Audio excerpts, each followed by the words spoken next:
What's going on, everybody? What's going on, everybody? Welcome to the Fourth and Goal Sports Show. I'm your host, Tyrus Filson. We're back with another live stream tonight. Another live stream, man. NFC Championship, AFC Championship.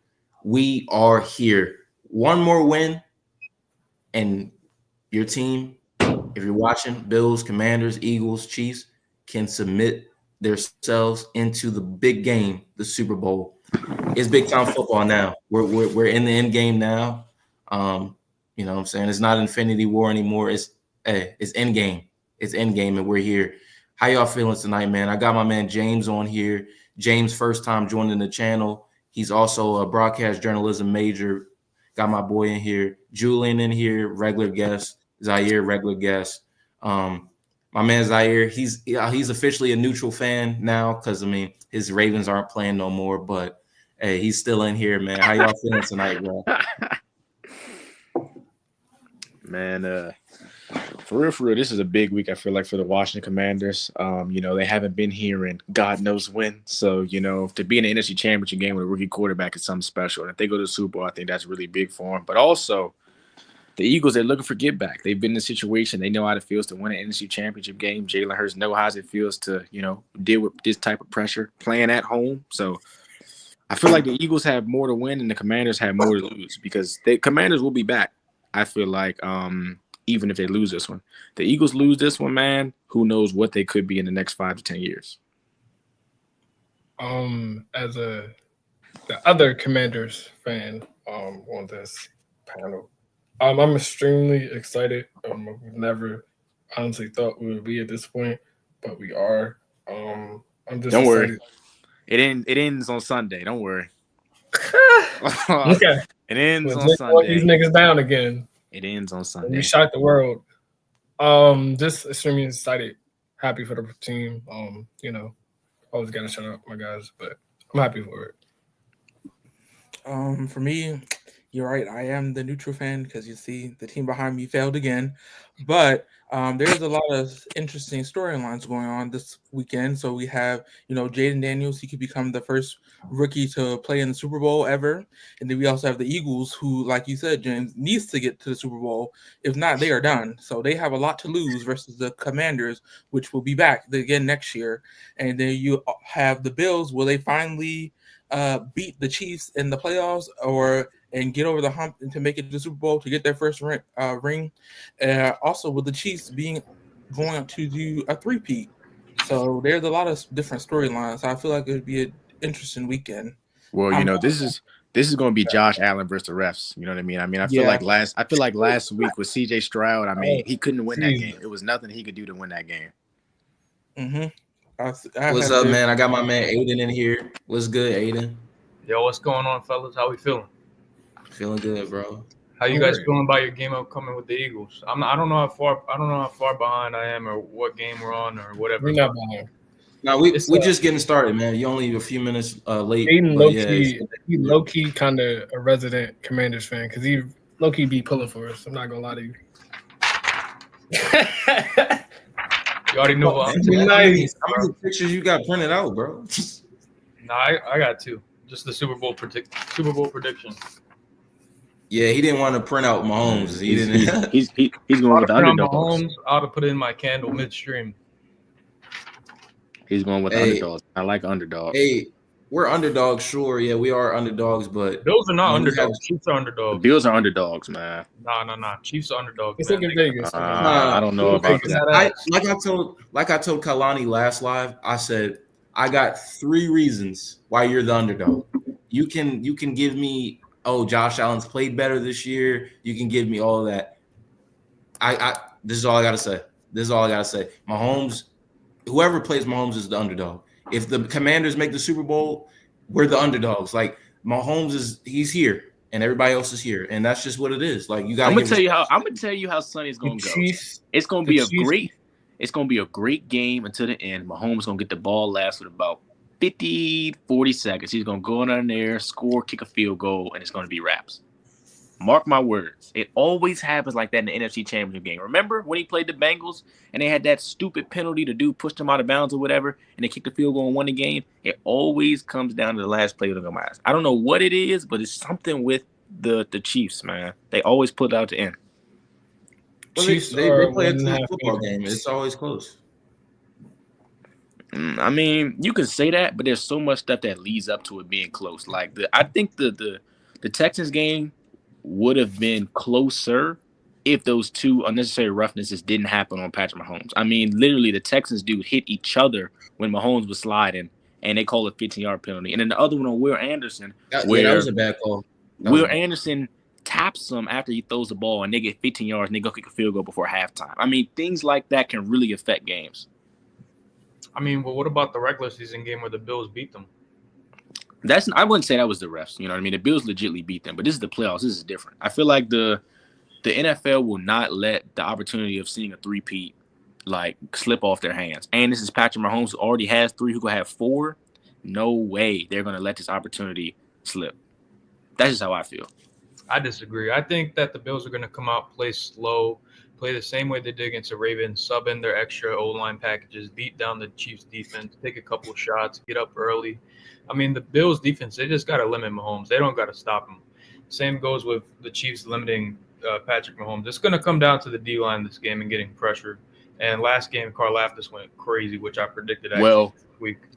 The Texans' game plan wasn't really good blocking Karlaftis. I mean, you got Dalton Schultz, a tight end guard, and one of the number 1 edge rushers in the NFL. I mean, that's not going to work. You know what I mean? I don't care how good a tight end is. He's not good enough to block an edge one-on-one. So that's where they drop the ball.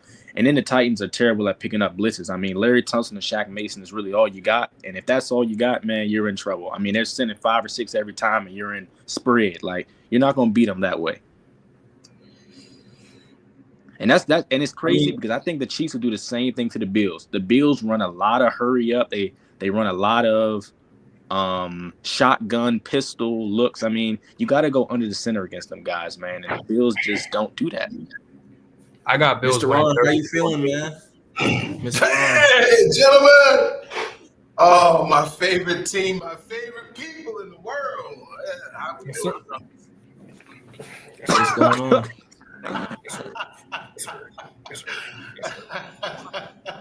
Need to say more. Here we go. What we got tonight, fellas? Big one this weekend. Big one. Yes, you know, we're sitting up here, we're chopping it up, talking about the NFC and AFC championship matchups. We do have an enemy in this live today. We have a Cowboys fan. So and I ain't afraid to say it. I ain't afraid to say it either. I thought they was gonna be in Cancun. It's getting hot in here. Woo. All right, what did I miss?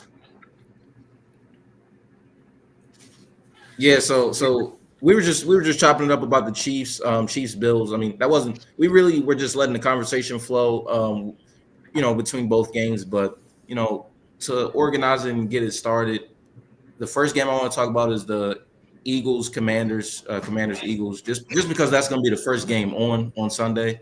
The most lit game. Yeah, I feel like there's going to be the most lit game. They said it's the most popular NFC championship of all time.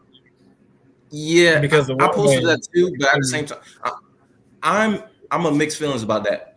Is it the most popular because of JD5 and what he's doing, or is it the most popular? Yeah, or is it the most popular because of the fact that each year the NFL is going to get more and more popular? I think it's a mix. It's I think it's a mix of JD5 and Saquon.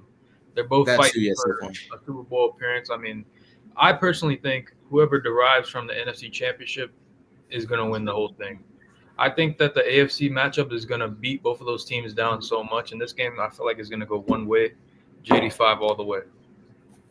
I don't know, man. I mean, I can't be biased as a Cowboys fan about that. A lot of people are probably going to think, he's going to go against the Commanders, but the Commanders are terrible at stopping the run. I mean, if Jahmyr Gibbs gets 20 to 30 carries against you guys, I really think that it's an L. You know what I mean? And I might sound biased saying that, but I mean, you don't turn the ball over 5 times if you keep running the ball and keep controlling the clock. That is the biggest thing in football. If you can control the clock and control the game, it isn't as hard to win.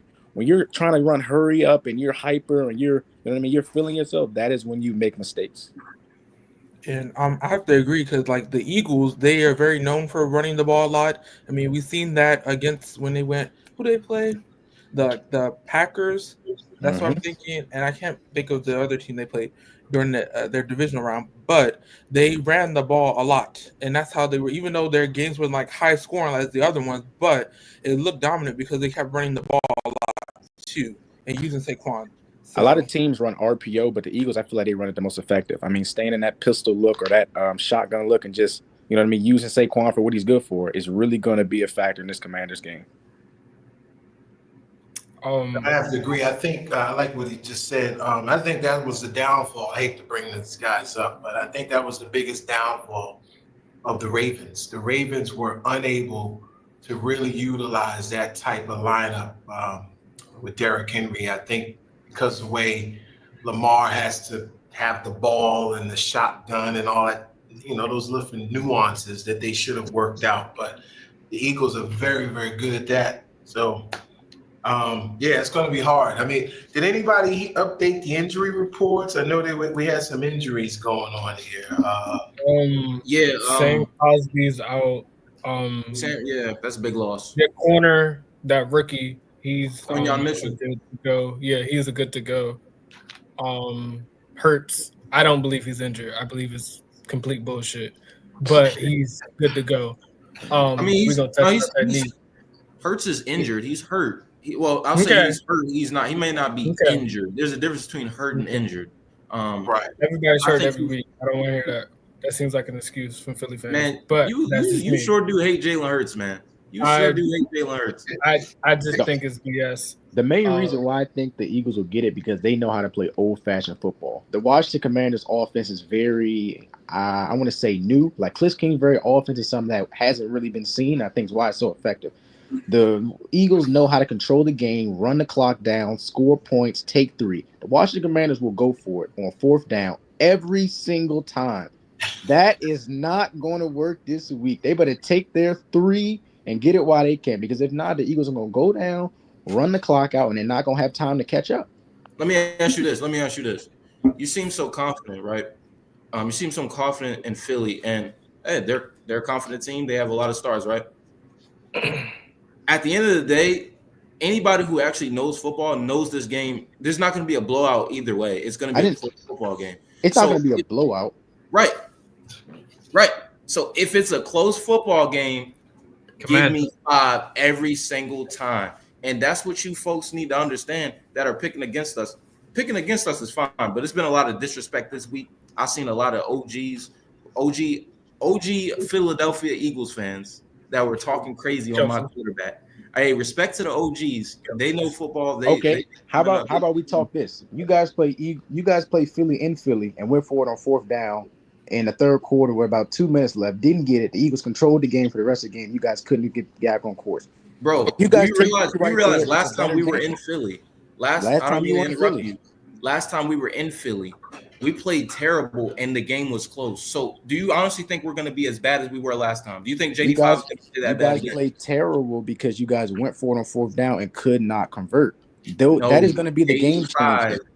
It's not just about fourth down, bro. It's 4 downs. It's not just one.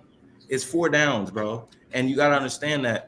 Last game, JD5, I don't make excuses about the rib injury. He was healthy enough to play. So that he looked good. He looked good last week. He looked real good last week. But in that game, he looked bad, right? He looked pretty. That was one of his worst games aside from when he played Dallas, right?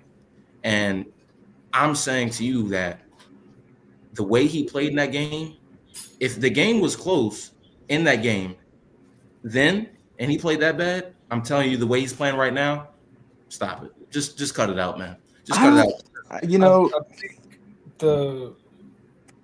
We understand. I've said this for the last 3 weeks. I've been here. Philly has the best roster from 1 to 53. They have the best offensive line. I've said it for almost a year. They have 2 number 1 wide receivers. We get that they're the most talented, but this team has nothing to lose. Like, as a Commanders, we have absolutely nothing to lose. We don't know we're not supposed to be here. Everybody else knows we're not supposed to be here, but they don't know it. I think the game is won through the trenches. How much can we contain Saquon? I'm not a Jalen Hurts fan. Okay. I think the keys for us to win is containing Saquon as much as we can, but also forcing Jalen Hurts to have to make plays. I think it's just really not making, with his legs, meaning he has to throw from the pocket one time. I would take that. I would rather him beat us and throw for 400 than Saquon go for 250. I can live with that. I need them fat boys that went to Bama. I need y'all to get y'all money's worth. Y'all played decent, probably good last week, but I need them fat boys to do what they're supposed to do. And we paid them damn near $90 million together. I need them to do their job. I need them linebackers to hit the holes. I need the defense to make turnovers. I'm not as worried about the offense, but definitely need to establish the run to get some type of balance. I do agree with you. To step up and just fly around. Like 7 I don't know, weeks. man. There's a lot of stuff that you guys need to do, man. This is a lot to ask for, man. You guys are Hold up. You guys are They're looking better for a roster. complete change. You're looking for It's a of complete course there's a lot that you need to do. Let me talk. You're looking for a complete change in the defense off of 1 week. I mean, this team couldn't stop the run at all last week against Jahmyr Gibbs. You were playing, I'm gonna say it, you were playing the best running back in football right now, and you were looking for a complete off 1 week of film. I'm not I don't know, saying man. the defense It doesn't. has to be, I'm not saying the defense has to be the 2000 Ravens. I'm just saying they just need to make plays at certain spots. But Hey, I'm putting the onus on the offense to control the clock. Right. I've been saying that literally week after week. The offense has to control the clock. I need a 10-minute drive, point blank period. So If that's the case, this is going to be a I'm long with you game. on that. James, you're absolutely correct in what you said. We're preparing to face the best running back in football right now, but you're not considering the fact on the other side that Philadelphia is preparing to play the best quarterback in the playoffs right now, the best quarterback on the field remaining. You're not grasping the fact that Jaden Daniels is the best quarterback in football as of this moment. Yes, he is. I'm taking him over whoever. No, I don't like him over Mahomes. I'm gonna correct that. Of course, the Mahomes best. is who he is. I'm saying he's playing the best. That's what I'm trying to say. And you're not grasping the fact that Saquon Barkley is a great player, right? He's a game changer, right? He absolutely gashed us last time, right?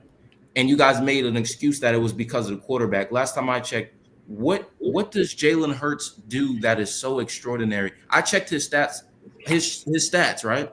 I checked his stats in recent games, right? He doesn't turn the ball over. He knows how to control the game and control the clock, and that is how the Eagles will win this game. That's all I'm trying to say. That's why I say he's not elite. Go back and check Kenny Pickett's stats from that game against us, right? Tell me that doesn't look like a Jalen Hurts stat line. Please tell me.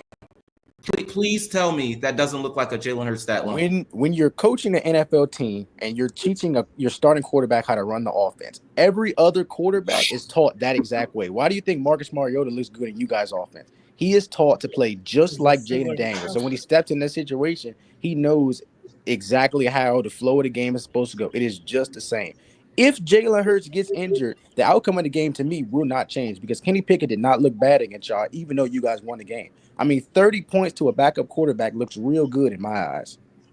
Against a horrible defense. That should tell you everything you need to know. I mean, if you guys are going to say that the Commanders are a horrible defense and that's your excuse, and Saquon is going to kill you guys. I mean, you cannot be confident one moment. The defense that showed up against Philly last time is the same defense that we are right now. I don't think it's different, bro. I don't think it's different. I just think Jared Goff is too he's too unconfident in his guys, and he's going to make a lot of mistakes. I mean, we've seen Jared Goff throw 5 picks and they win games. So to say that Jared Goff is anything close to Jalen Hurts to me is like crazy. They're close. I wouldn't compare. They're very close. No, what are we talking? They're very close. No, where's Jalen Hurts in MVP? That's disrespectful. That's disrespectful. To say that they both been to Super Bowls. They both have lost in Super Bowls. They both have crumbled in big moments. What are we talking about? Jared Goff has went to the and Super Jalen Bowl and Hurts are very scored. close. Jared Goff went to the Super Bowl and scored what, 3 points? Jalen Hurts went to the Super Bowl and scored 30, and they lost by 1 play. You cannot compare that. You want to know why I compare it? Because the Jalen Hurts you're referring to, that guy doesn't exist anymore. You can't. He's not say showing that, up man. on Sunday. We're not playing Jalen Hurts from the Super Bowl. Why are the They're Eagles not. here if Jalen Hurts is so bad? Tell me why they're here. Because of the rest Jalen- of the 52 men on the He's roster. doing. Jalen Hurts is doing enough for his team. I'm not discrediting that. And that's all it takes.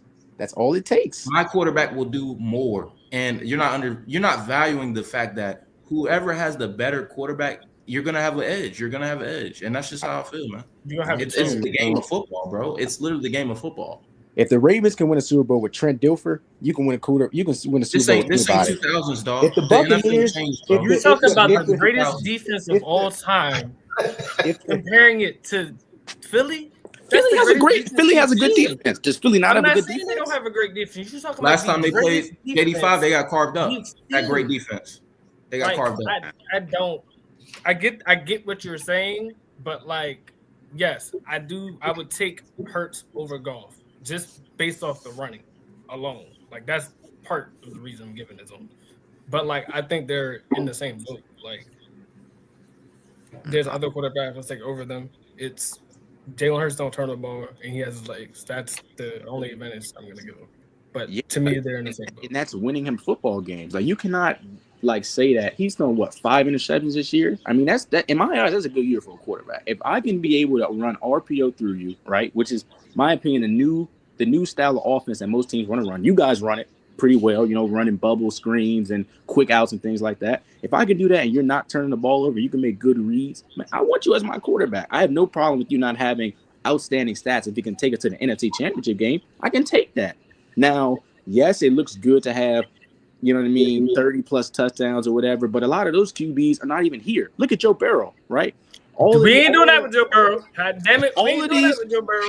We ain't doing that with Joe Burrow. Joe Burrow All- plays for a shitty Oh, my organization, goodness. and we ain't doing this damn bullshit. Joe Burrow plays for a horrible organization that can't keep talent around him. Now y'all done got me fired and animated. Joe God, Burrow has we a ain't doing that lot with of Joe talent on offense. Do not say But that. no Joe talent on Burrow has a defense. Got the lot of worst talent defense on in the offense. league and got a horrible offensive line. Okay, We not doing we can say he has a We're not bad doing it. defense. We can say he has a bad defense. But as I far have as a talent question. on offense, I have he a has question. a lot of I talent. have a question. If Jalen Hurts goes to the Super Bowl and wins, what is his legacy? I feel It's the not about fear that. if- It's No. not- I'm asking a You don't question. get to- I'm just bro, you asking can't a say what question. it's about. It's gonna be several narratives I'm that go going- into the Super Bowl. I'm trying to get to a point that I'm scared that people are gonna do. If he wins this Super Bowl, what would be his legacy? Like, where do you rank him essentially? Because I feel the fear that if he wins this Super Bowl, I mean, he regardless has, of how shitty he has played this whole playoffs, people are going to rank him ahead of quarterback. That don't Jalen have- Hurts has been playing bad in this playoffs. Yes. He's the worst quarterback Yes. out of this whole playoff. league. It's like I'm not you doing guys that. are so disrespectful. He And- had and- 37 yards. It took him the wild card game literally to the Saquon Barkley fourth almost had quarter. 300 yards rushing last game. Where is the air for him to even throw the ball if your running back is having 255 rushing yards with 2 TDs? Why do you need to throw the ball? Why? Why am I throwing the ball?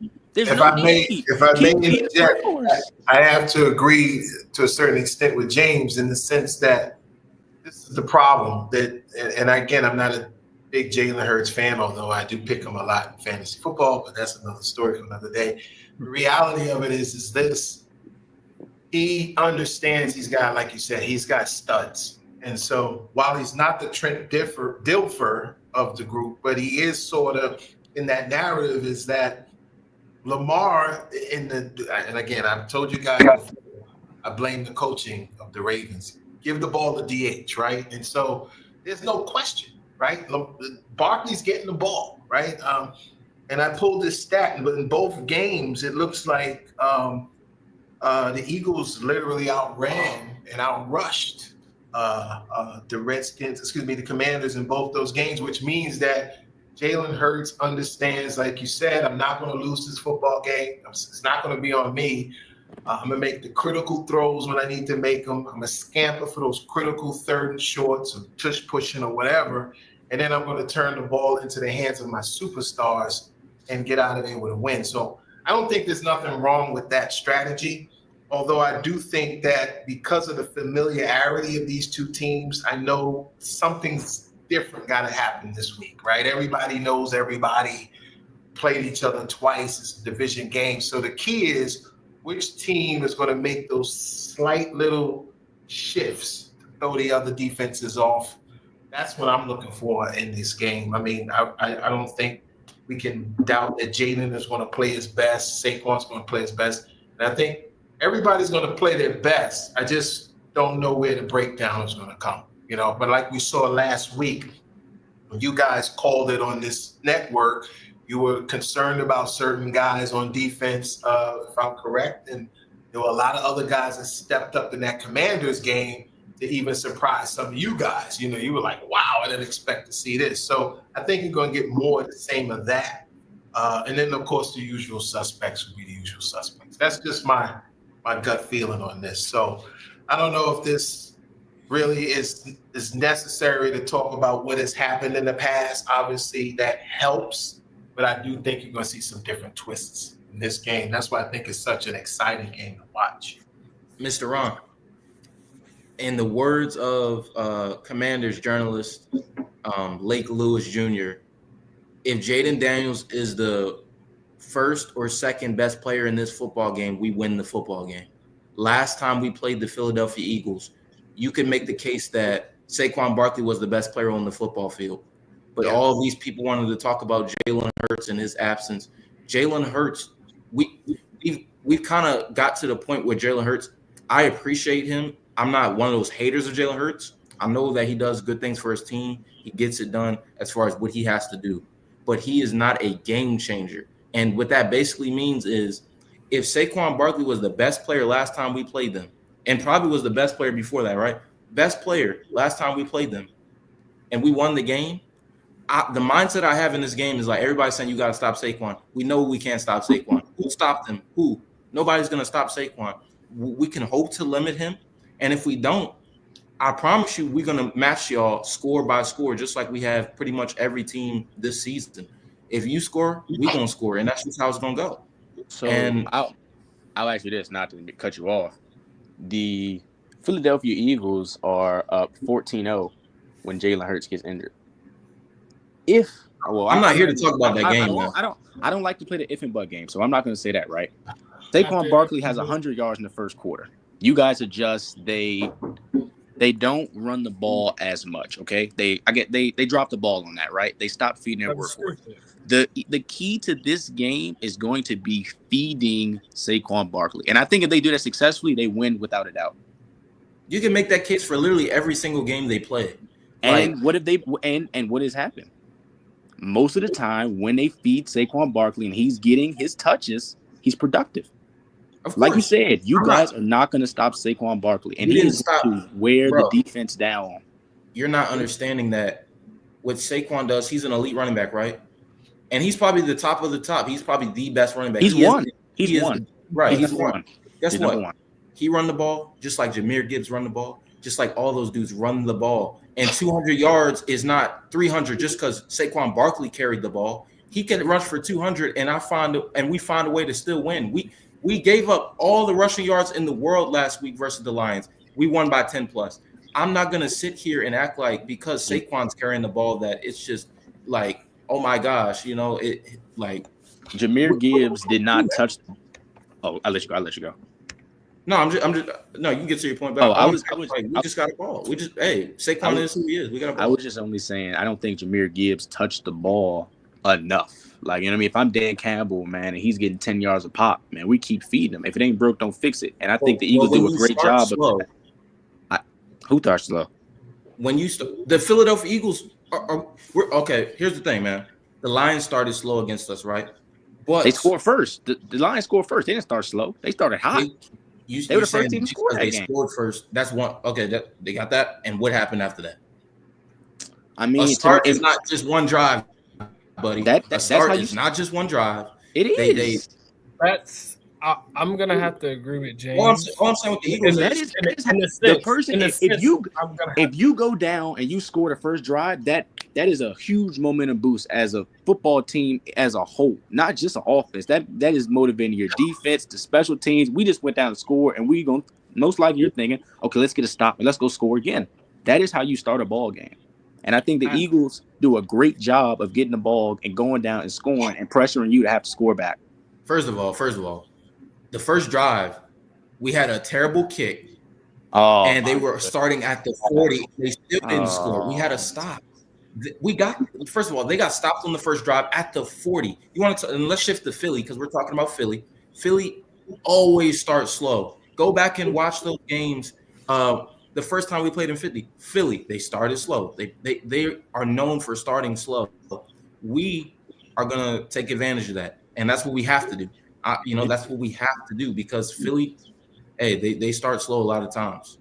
I just think that this is going to be also a game of taking advantage of opportunity. And I brought this up earlier. The fourth downs, man, you got to take your points, man. I hate to say it because I know you guys like to gamble. You guys like to go for it, even in your own territory.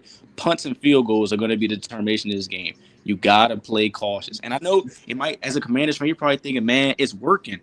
But, I mean, this is an NFC Championship game. If I'm at the 10-yard line and it's 4th and 3, I'm taking 3. I'd rather that don't get it. I have to agree. James. I'm with you on that. I've pushed out my hair. Damn near went bald. Screaming at the TV. I know my neighbors can't stand me. But forget them. I don't talk to them. Yeah, I definitely think we have to take our points. But I also still think that's in our DNA. To still be aggressive when it needs to be. I think, again, Cliff has to be in that bag again to the fullest. He got to find some trick plays and draw on a little sketch pad and draw up something. But we definitely have to take our points. But the thing with the Lions, with them not staying committed, that's coaching. That's nothing nobody else can do. That's a Ben Johnson thing. Well, I don't know. Super aggressive. You gotta love Ben Johnson. But I don't know if you remember when we were talking to the chat, not to cut you off, but we were talking to chat earlier this week, and I was telling you that I feel like the Washington Commanders are one of the best coach teams in NFL. And I say that to say because the guys that they have on offense and defense, if they were anywhere else, I don't think that they would be doing that well. I mean, like, you got a rookie quarterback take you to the NFC Championship game. Like, that right there alone just shows how good you guys coach. I agree with we are one of the best coach teams.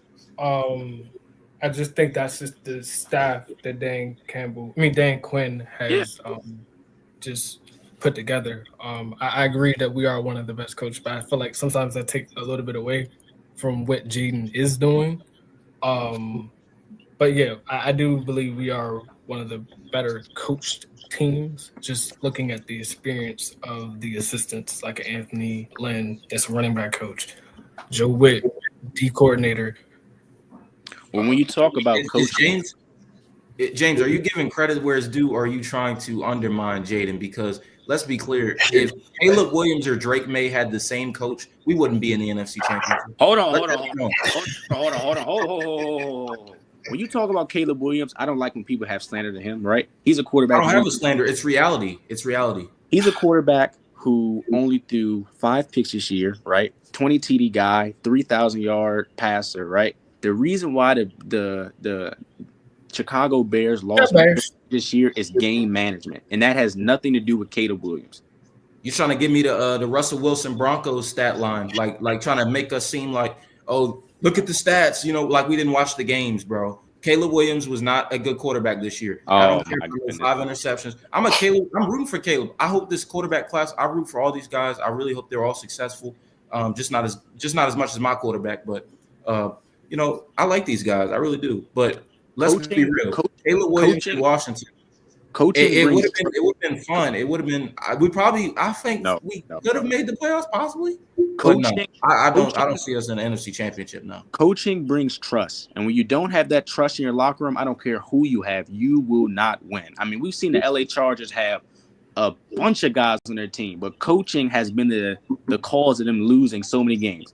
Justin Herbert is a great regular season quarterback. When it comes down to the playoffs, he is not trusted to do the things that we see in the regular season, and that's why they blow so many games. You mean to tell me a guy is going to come in the playoffs and throw 3 or 4 picks, however many picks he throw in the playoffs, and look great the week before? When your guys don't trust you, it will affect. Jaden Daniels has a great supporting cast, and those guys trust him that whatever he does will be successful. I mean, we've seen Jaden Daniels do marvelous things that some veteran quarterbacks have not done, right? And you know why? It is trust. I'm not going to say that it has nothing to do with Jaden Daniels' skill and ability, because we've seen him in college. I mean, he played in the SEC, LSU, beat Bama, you know what I mean? All these type of things, right? But LSU could not get over the hump because their coaching. That is the, how do I want to say it? That is the difference from the NFL and the college, in my opinion. Can I ask you a question? I do believe coaching matters, but when do we get to a point where we hold the players accountable? Like, I always have the saying that it's Jimmy's and Joe's, not X's and O's. Okay, if you can have the perfect, just like Baltimore, just like the last play. I'm sorry, I'm so sorry to Baltimore. I felt they had a great play design. Execution, it was not executed. And you can blame Mark Andrews. I blame both. I blame both Mark and Mark Andrews. I blame coaching for them even being in that position, because they went for it on 4th down before when they could have kept the field goal to tie the game. So it has nothing to do with the fact that Mark Andrews dropped the ball. It isn't his fault they lost that game. It is it is Harbaugh's fault. And what is Harbaugh? A coach. Coaching is what wins you and loses you footballs, and that wins or loses you football games and natural football. In my opinion, players still have to make plays. It is not so cut and dry to where it's the player's fault. It's the coach's fault. It's a mix of both, because at the end of the day, a coach can draw up this, he can call that. The coach does not execute the plays, the players do. And at the end of the day, that play call for the 2-point conversion, he was wide open. If executed, you wouldn't even be sitting up here blaming Harbaugh or giving him credit. You're only blaming him because it failed. If it had blaming him, Lamar did this, Mark Andrews did this. Harbaugh was not the reason they lost that football game. I am blaming him because he went for it on 4th down, the drive before that, which put them in the situation to have to go for 4th down again. They did not have to go for 4th down the drive before it. It was an option. When you have the option to do something, whether you get it or don't, it's okay. But when you have to get it and you don't, that is what loses you football games. And them having to get it and not getting it was what lost them that football. Again, that you can say, yes, they shouldn't have gone for 4th down, and that kind of put them in a bad spot. I get that. At the end of the day, you got Lamar Jackson. You would expect a guy who's a 2-time MVP to go out there and execute the play, because I know there's a guy in Washington named Jaden Daniels. I promise you he probably would have executed that play. I'm just being real. I just feel like that's biased. Lamar's one of my favorite quarterbaks, but I just feel like Lamar is like. Because for you to say that is making it seem like Jaden Daniels has had a better season than Lamar Jackson. That's what Jaden Daniels is a better playoff performer than Lamar Jackson right now. You can't interject. I will say this about the coaching conversation. I love it.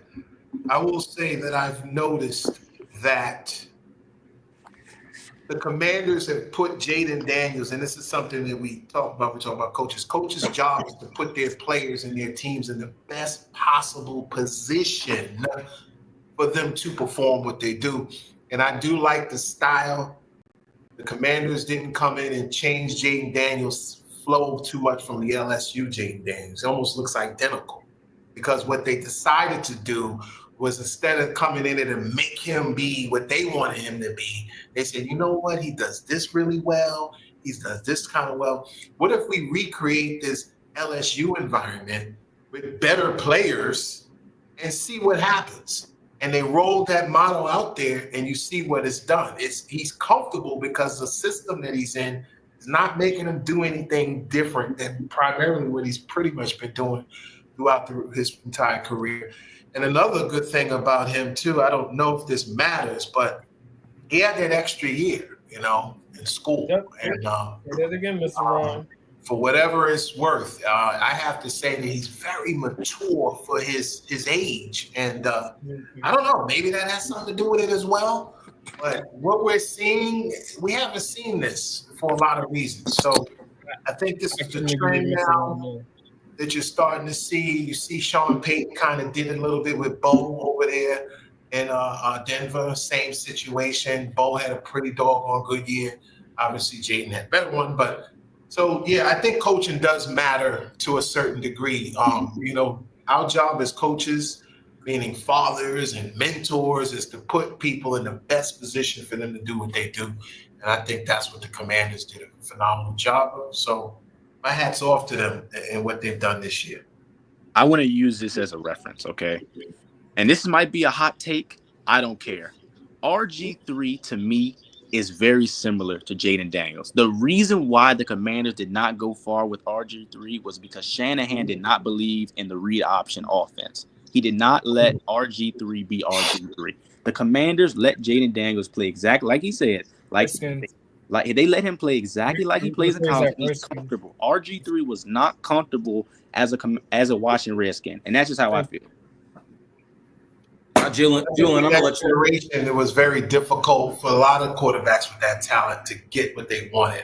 And Tyrus, you can speak to that too. We talked about that a couple of shows back, how ecstatic I was to see all these men of color at the quarterback position, which a few years ago you didn't see that, and if you did, they were trying to reshape them into something else. And we see the disaster that has done. We've lost a lot of good quality African-American quarterbacks because they were told to try to do something that they weren't really comfortable doing, Absolutely.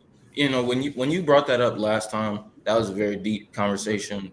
I really like the way that you broke that down because, at the end of the day, we're talking about Jalen Hurts, we're talking about Jaden.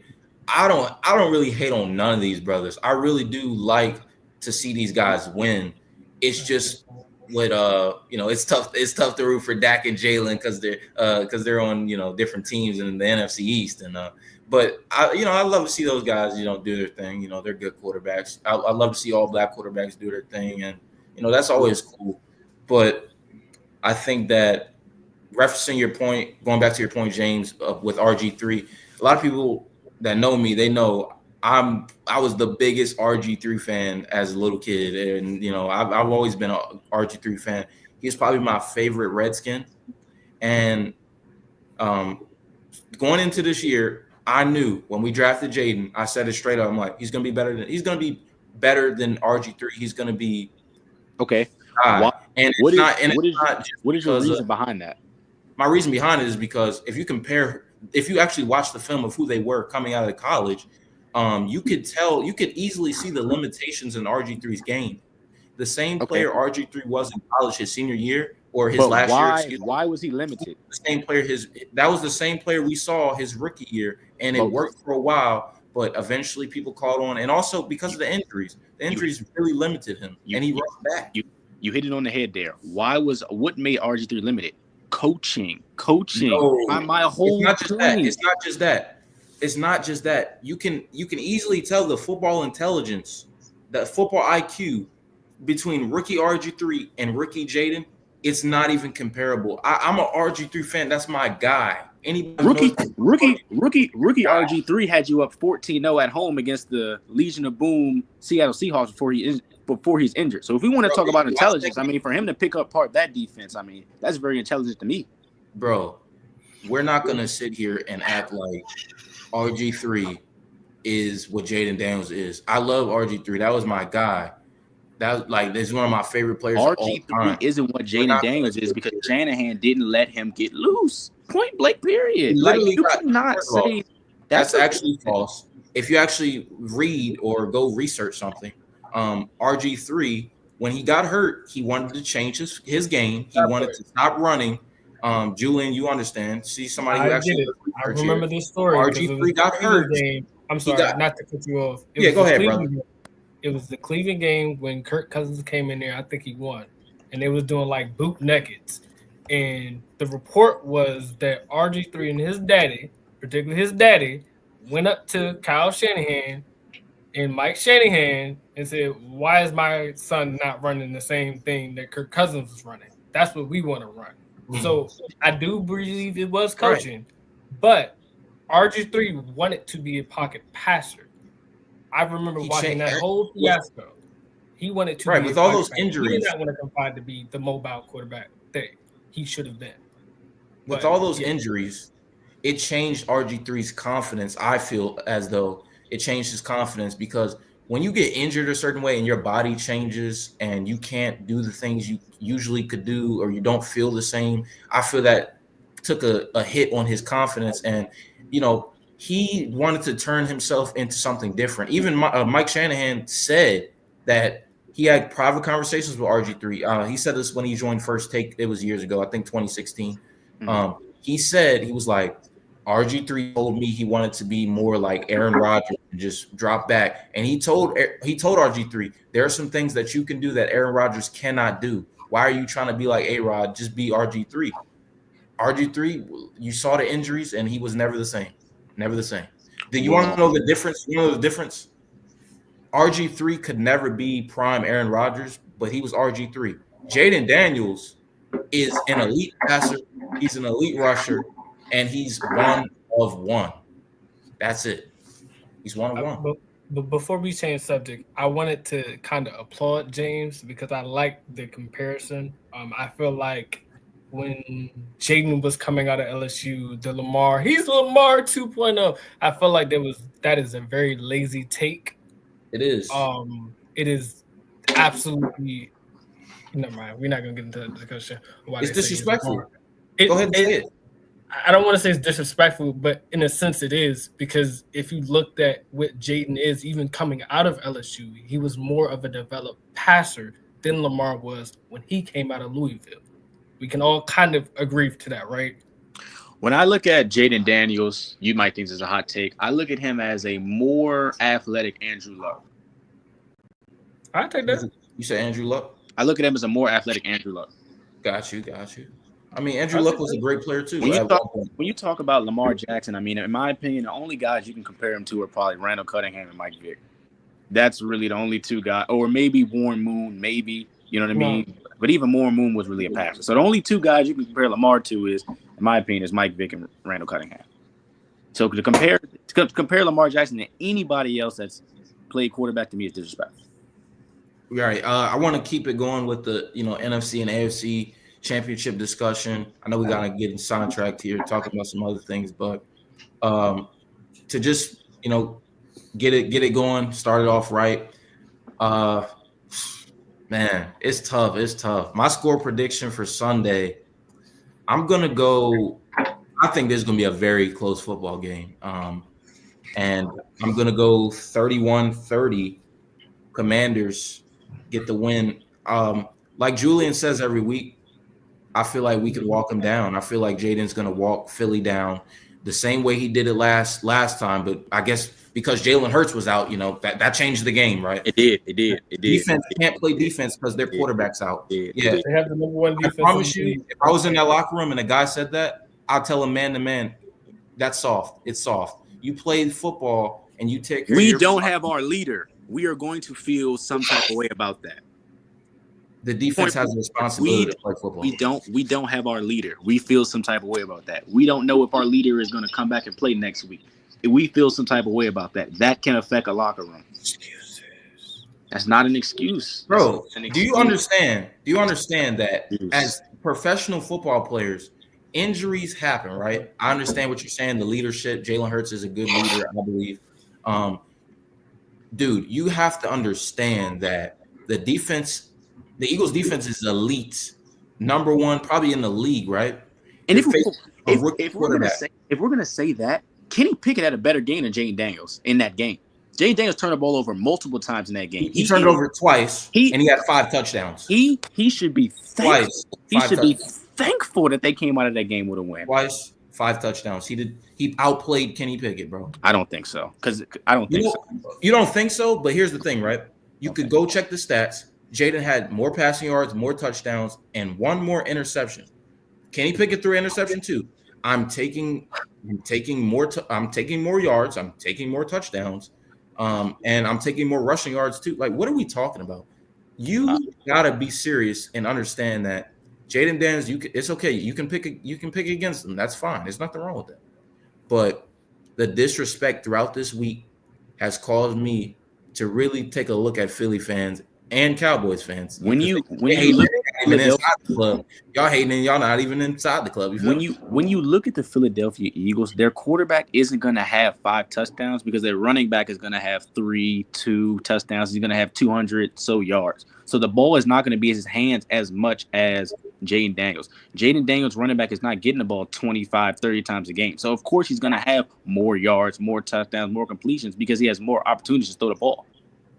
So by your standards, you think a guy like Lamar or Brock Purdy should have the same stats as Jalen Okay, Hurts? don't bring Brock Purdy into Because Yeah, at the yeah, end of the day, they both have, all three of those guys have elite running backs. You think they should all have just 130 for one touchdown a game? Is that what they should have? Brock Purdy's ran through 4 or 5 running backs this year, so we can't say that he had a elite. We're not talking about just this year. We're talking about the year with CMC where Brock Purdy was talked about being an MVP last year and some point of last year's season. So if you want to say that, yes. So he Like should. I said in the group chat, Jalen Hurts is more athletic than Brock Purdy. Shit. I'm gonna stand on that.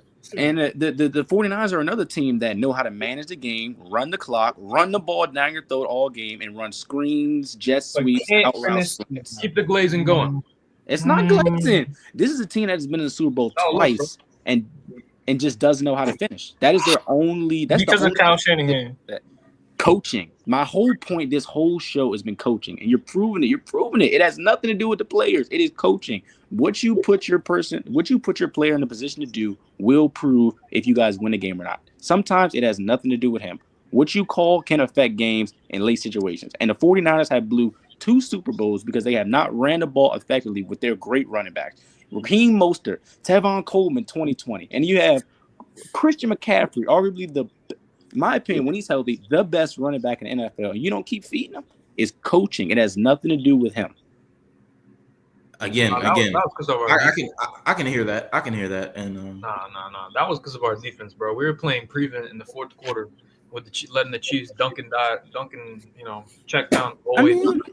That's true, but if I'm a defense, I want to play like that. I don't want to get beat over top of Patrick Mahomes. I think McCaffrey had a big turnover that kind of, he fumbled that ball too. That a lot of that psychology of those bad plays. But I want to keep it moving too. What's the score you got over there, James? What are you predicting in this one? When I see this game, I think it's going to be a tight game. I'm going to give you 2 score predictions, right? If the Commanders win this game, it's gonna have to be a shootout. So if I'm saying the Commanders win, I'm just looking at 31-28. Okay. But if I'm looking at the Eagles winning, I think that they're gonna control the game and the game won't be as high scoring. The Eagles win the game, I'm saying 21-17 or 17-14. The Eagles do not have to score a lot of points to win this game because they're going to run the ball and they're going to run the clock out, which is going to make it a low-scoring game.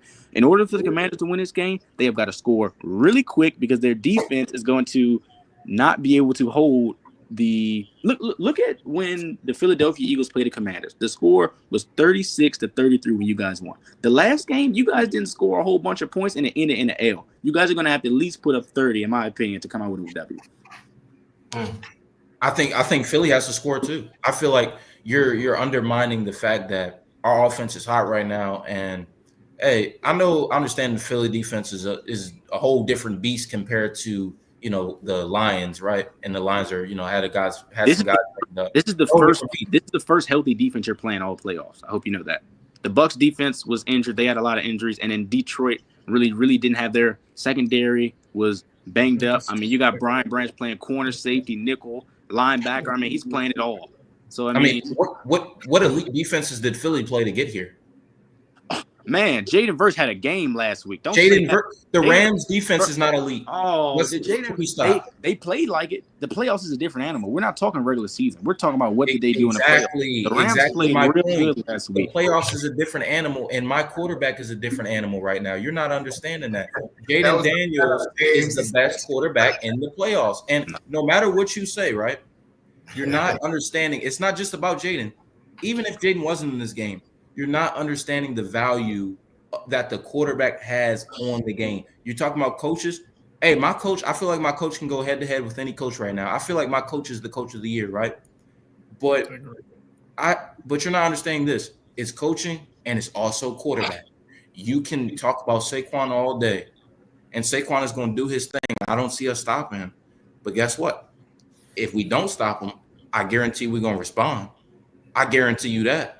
I guarantee you, if this game is close, you just said this game is close, right? You just proved my point. If the game is close, right? If the game is close, prove my point. If the game is close, that means the one of those quarterbacks is going to have to step up. And you think that if the game is close, it's going to be who makes a mistake you first. think that throughout this whole way that it's always going to be up to Saquon, but I promise you, if it's not us, which I think is going to be us, it's going to be us or the next team. It's going to be a team that's going to force Jalen Hurts to have to step up. You're not understanding that Saquon Barkley is a great player, but he's not the quarterback. The quarterback is the most valuable player on the football field. And Jalen Hurts will have to step up. I'm going to jump in on you, Tyrus. I hate to do this, but Brian Dable said something that was powerful, and I hate to admit it. The game that blew us the number one pick when we beat the Colts, and they asked him, what was the difference? And he said, when you have a quarterback that can make the throws, not turn over the ball, put the ball in the position where the receivers can do something with it after they catch it, you win a game. So shot fired at Daniel Jones. But basically, I agree with that.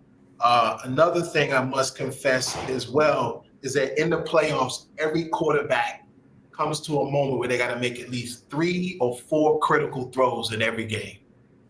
Usually, maybe 5. But the point is that it comes down to that. And so Jalen is going to have to do it. Jalen is going to have to do it. It always happens. There's those 4 or 5 critical throws that have to be made, whether it's setting up a field goal, a touchdown, or whatever it is. So I agree with you. It is going to come down to that as well. But again, I think you guys are saying the same thing in a lot of ways. The coaching sets the table. They give you the best possible position to win the game, and now you have to go out and execute that. The question of the day is, which quarterback is going to do that to perfection coming up this game? And that's why I'm going to say, in my belief, I think the game is going to be a shootout. I believe it is. So I'm going to go like 31-30, somewhere around that, 31-28. It's going to be a gun. It's going to be a shootout. I think I have to go. My gut is telling me I got to go with Philadelphia. There's a lot more on the line for them. I think the Commanders are playing with house money.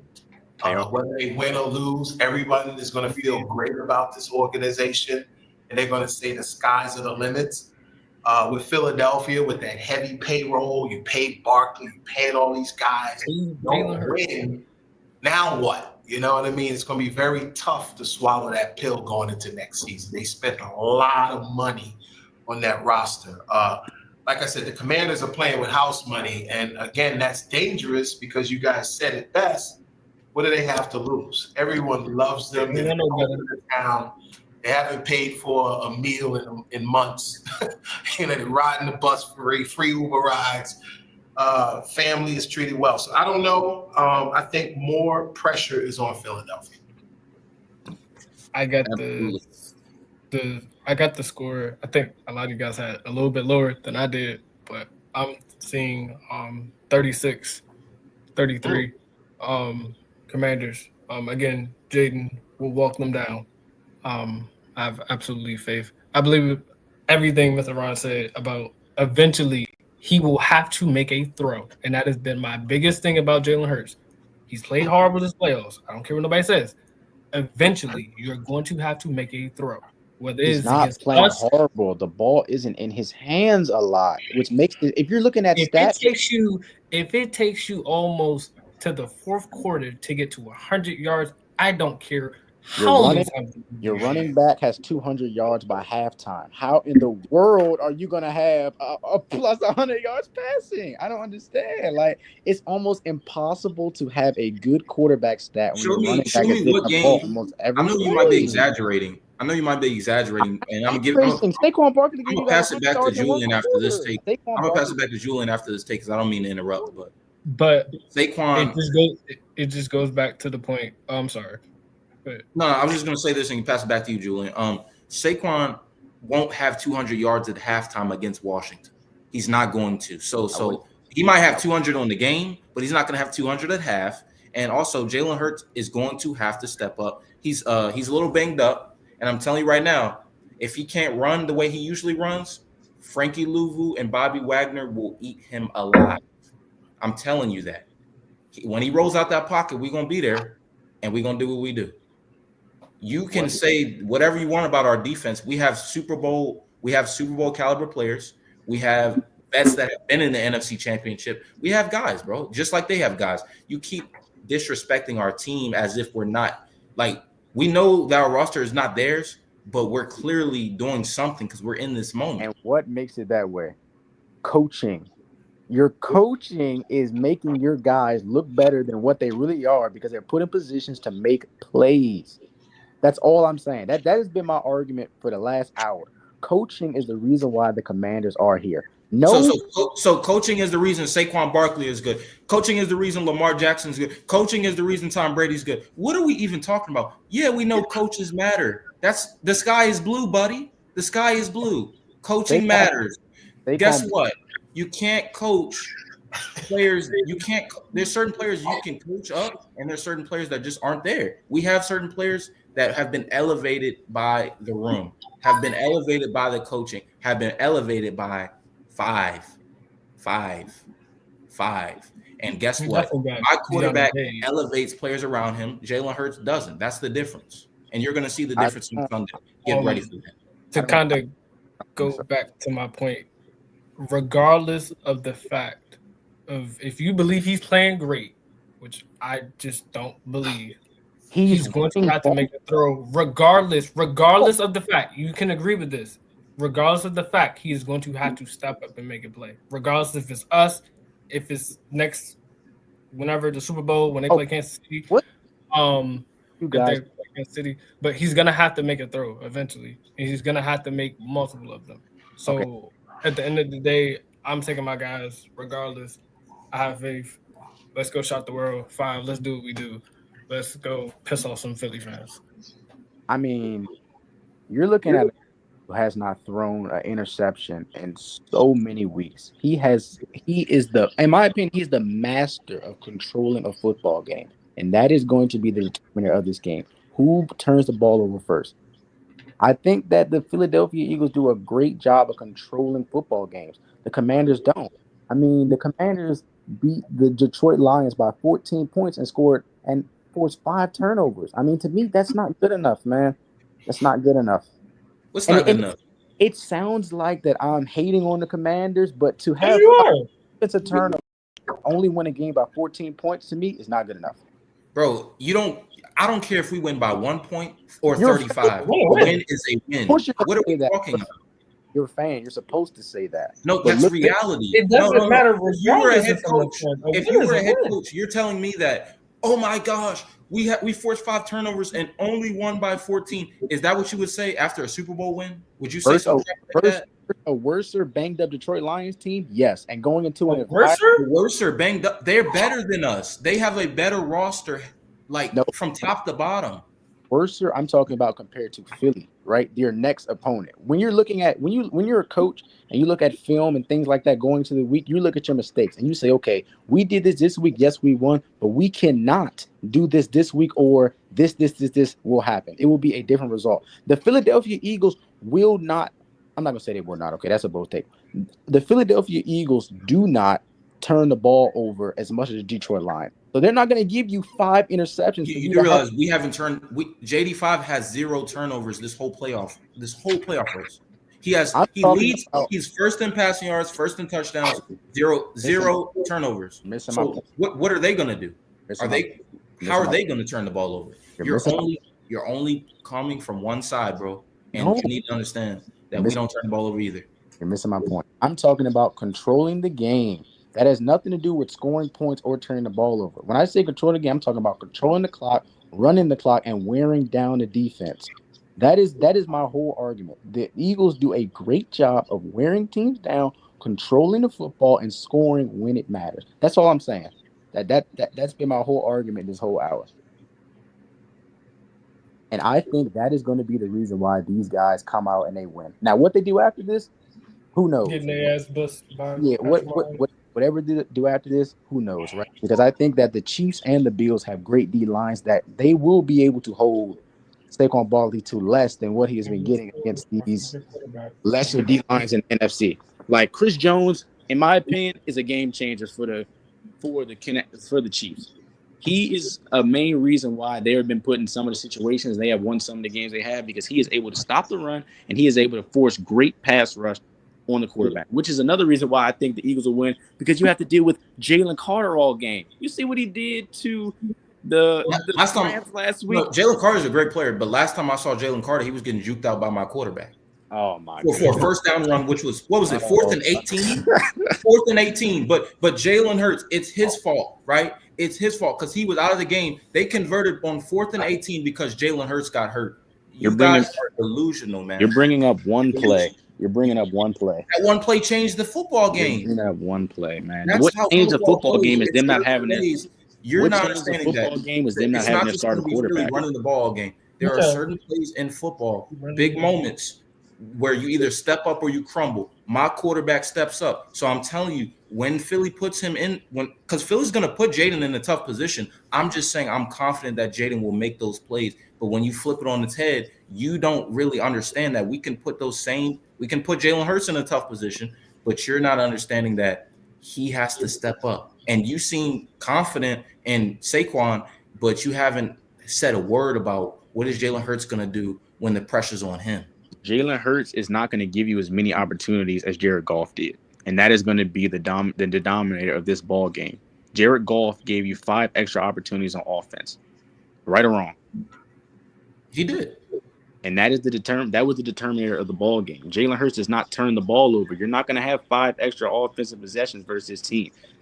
Like I said it again, because you're going to get it. You're going to Washington turn the ball over. You're going to get it eventually. The Eagles are going to control the game. They're going to run the ball, and they're going to wear the defense down. Something the Detroit Lions lack to do.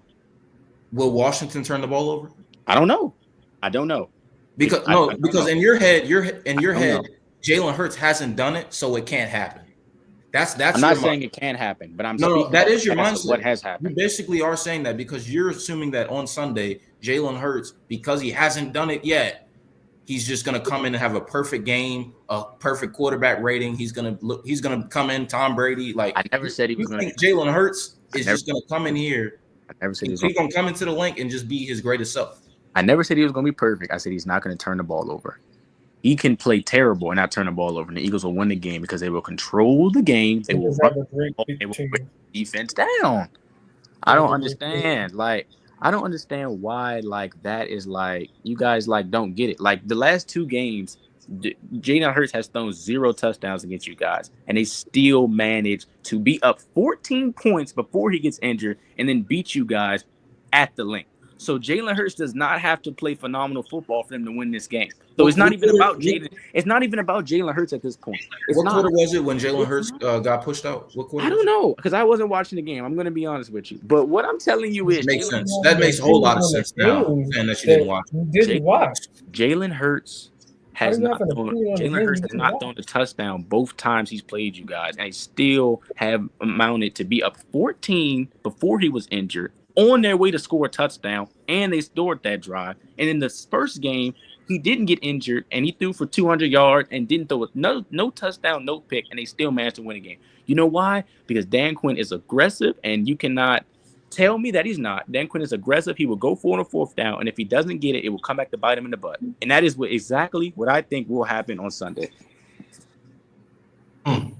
All right, I'd like to give an alternate. What's going on with Aiden and Zaire? You guys. I mean, I've been waiting, but I got a different take. Earlier, I wanted to circle back to that 4th and 3 take on taking your 3, but I mean, if we look at the Lions game, they put up 35 points. You don't put up 35 points in 1 quarter of the taking 3 points. This game's going to come down to those 4th and 3 scenarios, and up to now, I mean, Washington's proved that that's what they're made for. I got Washington 34, Philly 22. I think Jaden comes out here, I think he's going to be very explosive. Just like in that Lions game, they're going to put up 20 and a quarter, and the Eagles might be able to control the game or control the clock. But there's no point in controlling the clock when you're down by 14 at half. I don't think he understands, bro. You don't understand. I think Washington walks away with this. I mean, I think they're going to go right in there, walk them down, just like Julian says. This is Bobby Wagner and Frankie Louvu's legendary game. And actually, Cam Jurgens for the Eagles, their center, he's hurt, as well as Jalen's hurt. I don't think they're going to be able to control the chains as well as you think they are. I think it's going to be a lot of punting for the Eagles. I think they barely scored 22. Saquon might have 102 touchdowns, but outside of that, I don't think anybody's going to be that efficient on the Eagles. My player of the game, though, I'm going to have to give it to Zach Ertz. I think he's going to have around 80 yards receiving and a touchdown. Kobe Dean, he's out for the Eagles. Zach Bond's forced to be playing the Mike linebacker, which he's used to playing the outside linebacker. And we saw last game, he was not able to play the Mike linebacker that well versus the Rams. Zach Ertz, player of the game. Washington 34, Philly 22. JD5, the first rookie to ever ever lead his team to the Super Bowl.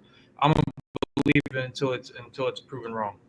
You know, hey, good grief, boys, getting over there, Aiden. Zach Ertz revenge game. Zach Ertz revenge game because last time we played Philly, Nick Sirianni said he had some unkind words for my tight end. I think he's gonna tear him up. Nakobe Dean, who was supposed to be his matchup, is out. Zach Bond's going to be half pass rushing, half playing coverage. If the Washington can give JD5 a good pocket, I think Zach Ertz is going to go crazy this game. Is it crazy to say? Is it crazy to say that? We know the stars on both sides, but is it crazy to say that the Philadelphia Eagles have a bigger task on their hands on Sunday, figuring out Jaden Daniels, than Washington has a task on Sunday figuring out Saquon? Yeah, because the Eagles have lost their identity, and right now, Jaden Daniels' identity is something we've never seen before. The Eagles should be putting up 40 points every game in the playoffs with the caliber that they have on their team. They got guys reading books on the sideline. Meanwhile, they're only putting up 20 points. They're only putting up 20 points. It's the style of offense they play, man. You got to understand. They play winning football. They don't care about scoring 40 points. They want to win the football game. They don't care about You're not going to beat the Commanders by scoring 20 but points. They have. They did it before. It's happened before. And they were up 14-0 doing that same crap. You do realize this is the playoffs, right? This is not what happened before. This is not the Jaden Daniels of whatever week that was. This is playoff Jaden, and clearly it's a difference. If you check, the guy's first in literally everything. It's clearly a difference, and you're not acknowledging that. You're willfully sitting up here and being willfully ignorant to the fact that Jaden Daniels, who he was early in the season, clearly he's gotten better. He's clearly not the same player. Why are we having the same conversation? Jaden Daniels has progressed, yes. Okay, Jaden Daniels is a way better player than he was in the beginning of the season, week 18, whatever, right? I will give you that, right? But to say that he has gotten so much better that he is going to I'm not even going to say Jaden Daniels. The fact that you believe that the Washington Commanders defense is good enough to hold the Philadelphia Eagles to 22 points is blasphemy. And I am going to say that every 22 points. I mean, come on. That is outrageous. How much did they score last week? I don't care. They scored 22 against the Rams. We have a better secondary, better linebackers, and arguably a better D-line. So whatever they scored last week versus the Rams. Hold on, Cyrus.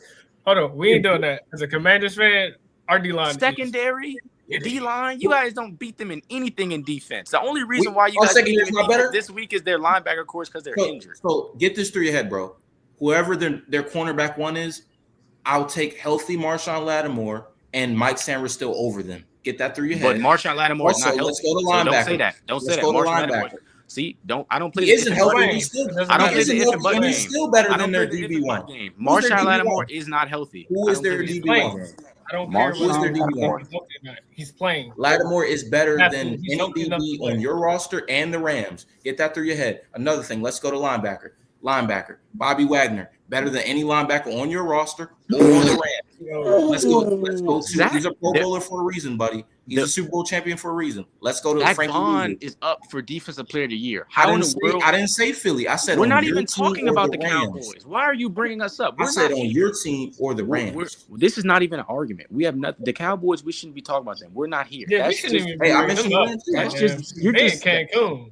that's just giving you With the something to say. injury-prone quarterback. I guess that's just giving you something to say. I mean, you know that It you can't absolutely argue is. the It fact feels that great. you guys are the better feels team than great, the bro. Eagles, so you're going to bring up Dallas. I mean, we know we're not here. Okay, I have not said anything about Dallas's whole argument. So for you to say something about us is just you're just throwing. I said, I get what you're saying. I said the Rams linebackers are not better than our linebackers. Get that through your head. They're You're not secondary playing the Rams this is week. not better. But I'm comparing because you're making it seem like what the Rams did last week versus Philly is just impossible for Washington to do. It's just impossible for it to be a close game. I Like, said possible, but I'm saying if it's a close game, you guys will lose just like how the Rams did. It's going to have to be a shootout for you guys to have a shot at this game. That's all I'm saying. again, Matthew Stafford, I respect him. I know Julian has him in his top 5. Top Again, 5. close game, clutch factor, X factor. Give me 5. I got 5 on it. Give me 5. Aiden knows what's up. Just hired somebody to be You're talking about a close game that happened last week between the Rams and the Eagles in the snow. You're talking about, oh, it's a close game. Philly won. I promise you, close game. If a close game takes place on Sunday, give me 5. I mean, you know, as a Commanders fan, you're saying what you're supposed to. So I can't tell you you're wrong. Hold up. There's You know what I mean? national media. You know, outlets no, saying I'm not. it's not saying, just about me bang. No. You need to sit back and listen to this, dog. Because seriously, your take right now is terrible. Mhm. You need to understand. It's all love, one-on-one. I'm telling you, bro. It's all love, I'm here. I'm listening. bro. It's not about me being a Commanders fan or none of that. There's national media outlets that have takes that are saying what I'm saying right now, and they're not Commanders fans. They don't even like our team, but they Which have is why I'm telling you you're not wrong. I'm Respect telling is you due. in that argument when you say Jaden Daniels is a clutch quarterback, you are correct, right? I respect that like element of it that Jaden Daniels is a clutch quarterback. What I'm saying is, as a Commanders fan, I do not want it to come down to that. I want us to, if we're going to win this game, we need to be able to score as many points as we can, and the defense has got to step up. I don't want it to be a last drive. You're right. I don't want it to be a last drive, but guess what? If it is, I know we're going to win the game because we have 5, and they have 1. They have Jalen Hurts, and we have 5. So if it's a close game and it comes down to that, I'm telling you right now that if you're taking Jalen Hurts But in see, that moment, that's over the Jaden difference. Daniels, That's you're the going to lose difference. some money on Sunday. That's the You're going to difference. lose some money. You're going to lose some money. That's what I'm going to say. Jalen Hurts is not the Eagles' X factor. They are not relying on Jalen Hurts to win them the football game. The only thing they're telling Jalen Hurts is don't turn the ball over, and we have a chance. That's if I'm Nick Sirianni, I'm telling Jalen Hurts, you don't turn the ball over this game, we have a chance. We're not looking for Jalen Hurts to go out here and throw 3 touchdowns and have a great pass. We're looking for you to control the game, like I said before, run the football and wear the defense down, which is something he has been doing. What happens all year. What happens in the fourth quarter? What happens in the fourth quarter when it's 3rd and long and you're not running with Saquon and Jalen Hurts, the ball's in his hand, he has to make a play. You think that this whole game is just going to be? You think we're watching 60 minutes of football of Saquon Barkley running the ball? But we have for the last 2 weeks, haven't we? We're Most of the Eagles, we're not Green Bay Packers, buddy. I'm trying to explain that to you, and you're not understanding. We're not gonna when we go to Sunday, we're not just watching Saquon do his thing. He's a great player, but in this game, it's not just Saquon. It's going to be a team effort from both sides, and I really do feel like you guys are one of the worst. We have the edge. You guys are one of the worst run defensive teams in the league. Saquon Barkley had. And what did that do last week? What did that do last week? Saquon Barkley, they turned the ball over 5 times. I told you that before. So that right there is the reason why they lost that game. Absolutely. Tell me I'm wrong. That right, Julian. What that do last week? Oh my goodness. Jahmyr Gibbs ran all over us. What did that do? The reason why they lost that game is how do you know how hard it is to win a game with 1 turnover? Imagine having 5. Like, come on. Whoa. Can we see this in the next game? Oh, thank you. Our generation, please. Go ahead. I Zaire. love all of this discussion. I'm just sitting back here and listening, but I just want to give my take. So I know everyone wants to go to the next game. For me, I can definitely agree with all the points I've been hearing because there's a lot to depending on coaching. And then, like I think, if this is a shootout, I feel like the Commanders can definitely win that because we've seen before, and we've seen when they win against Philadelphia in the regular season when it is the second game, and there was a shootout. And then, like, I'm hearing mentioning people talking about the regular season. Like, keep in mind, like, the team behind me, they beat their playoff opponent in the regular season and then lost. So, like, I'm thinking, like, let's be careful with these takes. So, and then for me, I just have a feeling like the Eagles and their ability to control the game. And we have seen, like, Josh Allen, they were able to do that against the Ravens, which is running the ball in key situations and controlling the game and stopping the run. And I feel like the Eagles have a chance to do that. And so I wouldn't say the Eagles are going to like blow out the Commanders or anything, but I'm thinking on like a closer scored game, maybe like 27-24. That's where I'm seeing it. I mean, I don't want to make it seem like I'm just so biased towards my Commanders. I understand that the Eagles are an elite team. They're probably the best constructed roster in the league, but I do think that the way that James is describing their play style is rather flawed in the sense that the way that you're describing them, it makes it seem like they're an unmovable object, unstoppable force. And with that being said, the way you're talking about them, it sounds like you have them winning this game and winning it all, right? Because nobody can stop Saquon, right? So they're gonna win it all, right? Even when the Commanders beat the Philadelphia Eagles, did they stop their offense? Yes or no? Who is will really the Eagles stopping win it all? Because Yeah, nobody. if they win this game, I think they win it all. Okay, Yes, let's see I how do. that goes, buddy. I Let's do. see how that goes. I'm sorry.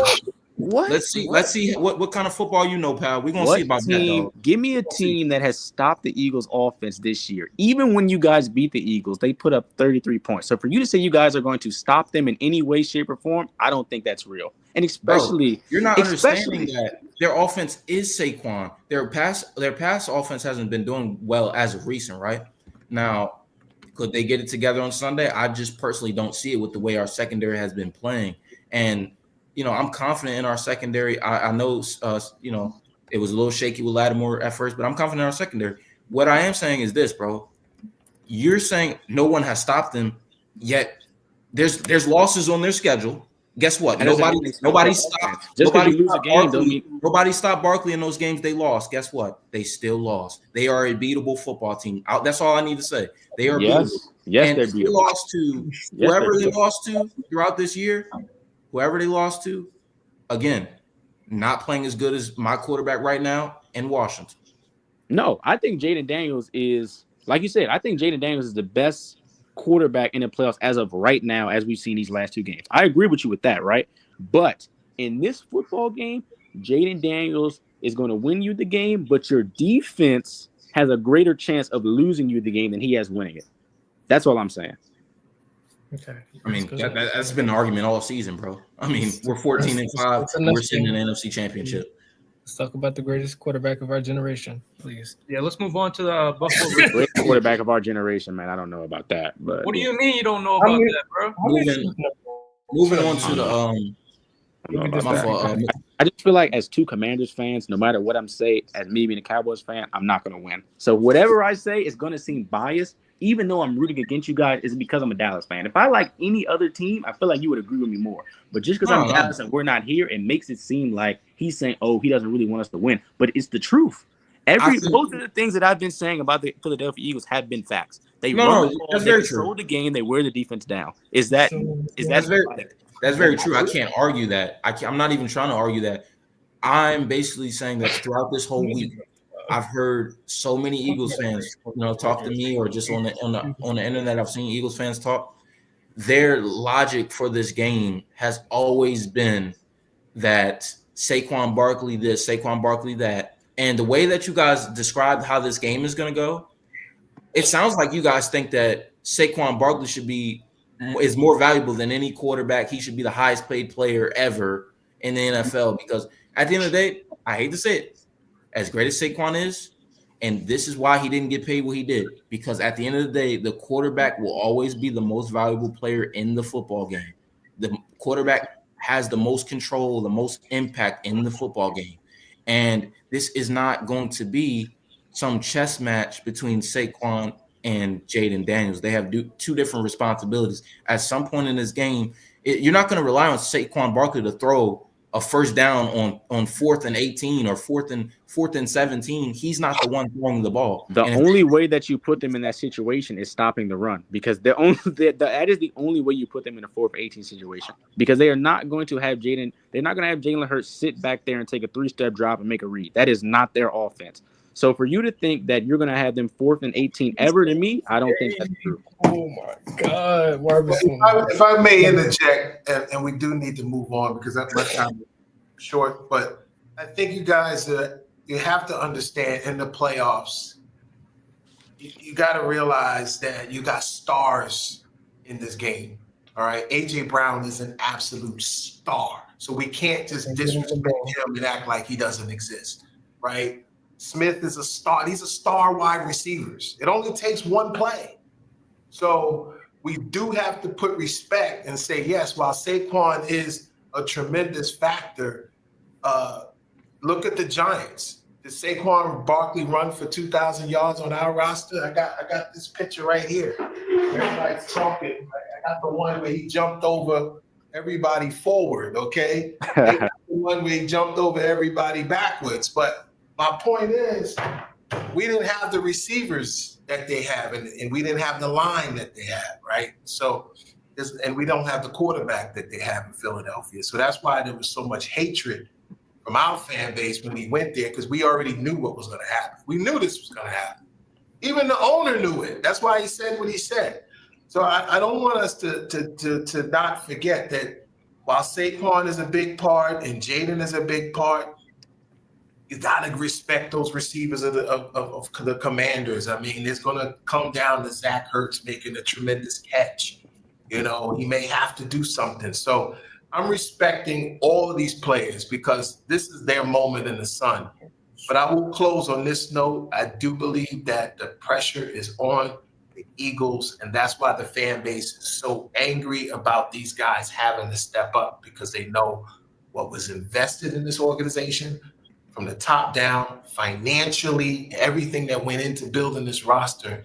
And anything less of a Super Bowl is a failure up in Philadelphia. And I think that's why you hear so much pressure coming from that fan base, because really what they're doing is they're not speaking to the Commander fan base. They're trying to drill that into the heads of their players like, yo, you guys better win this mother freaking game at all costs. We don't want to hear about no Jaden Daniels. We don't want to hear about no referees. We don't want to hear about no nothing. You better get out there, mano a mano, and win this freaking game. And I can't say that I disagree with that. If I'm a Eagles fan, that's what I expect. I don't want to hear nothing, because I know they're going to bust this roster up if they don't pull out the win, you know. And so that's my take on that. And, you know, so without further ado, I mean, what do we got going on for the next one with the Chiefs and the Bills? Yeah, Mr. Ron. Yeah, Chiefs and Bills. I'm gonna be honest. I really want to see. I really want to see Josh Allen win this game, but you know, sometimes we don't get what we want to see. So I'm gonna take the Kansas City Chiefs to win this football game. It's hard to bet against Patrick Mahomes, and I really think it's hard. The two main places it's hard to win is at Lincoln Financial Field in Philly, and it's hard to win in Kansas City. And I wouldn't be surprised. Like I said, I give respect to the Eagles. They don't give too much respect to Washington, but we give respect to y'all. Y'all have the best roster, and I wouldn't be surprised that if KC and Philly both win, I wouldn't be surprised, because those are two hard places to play.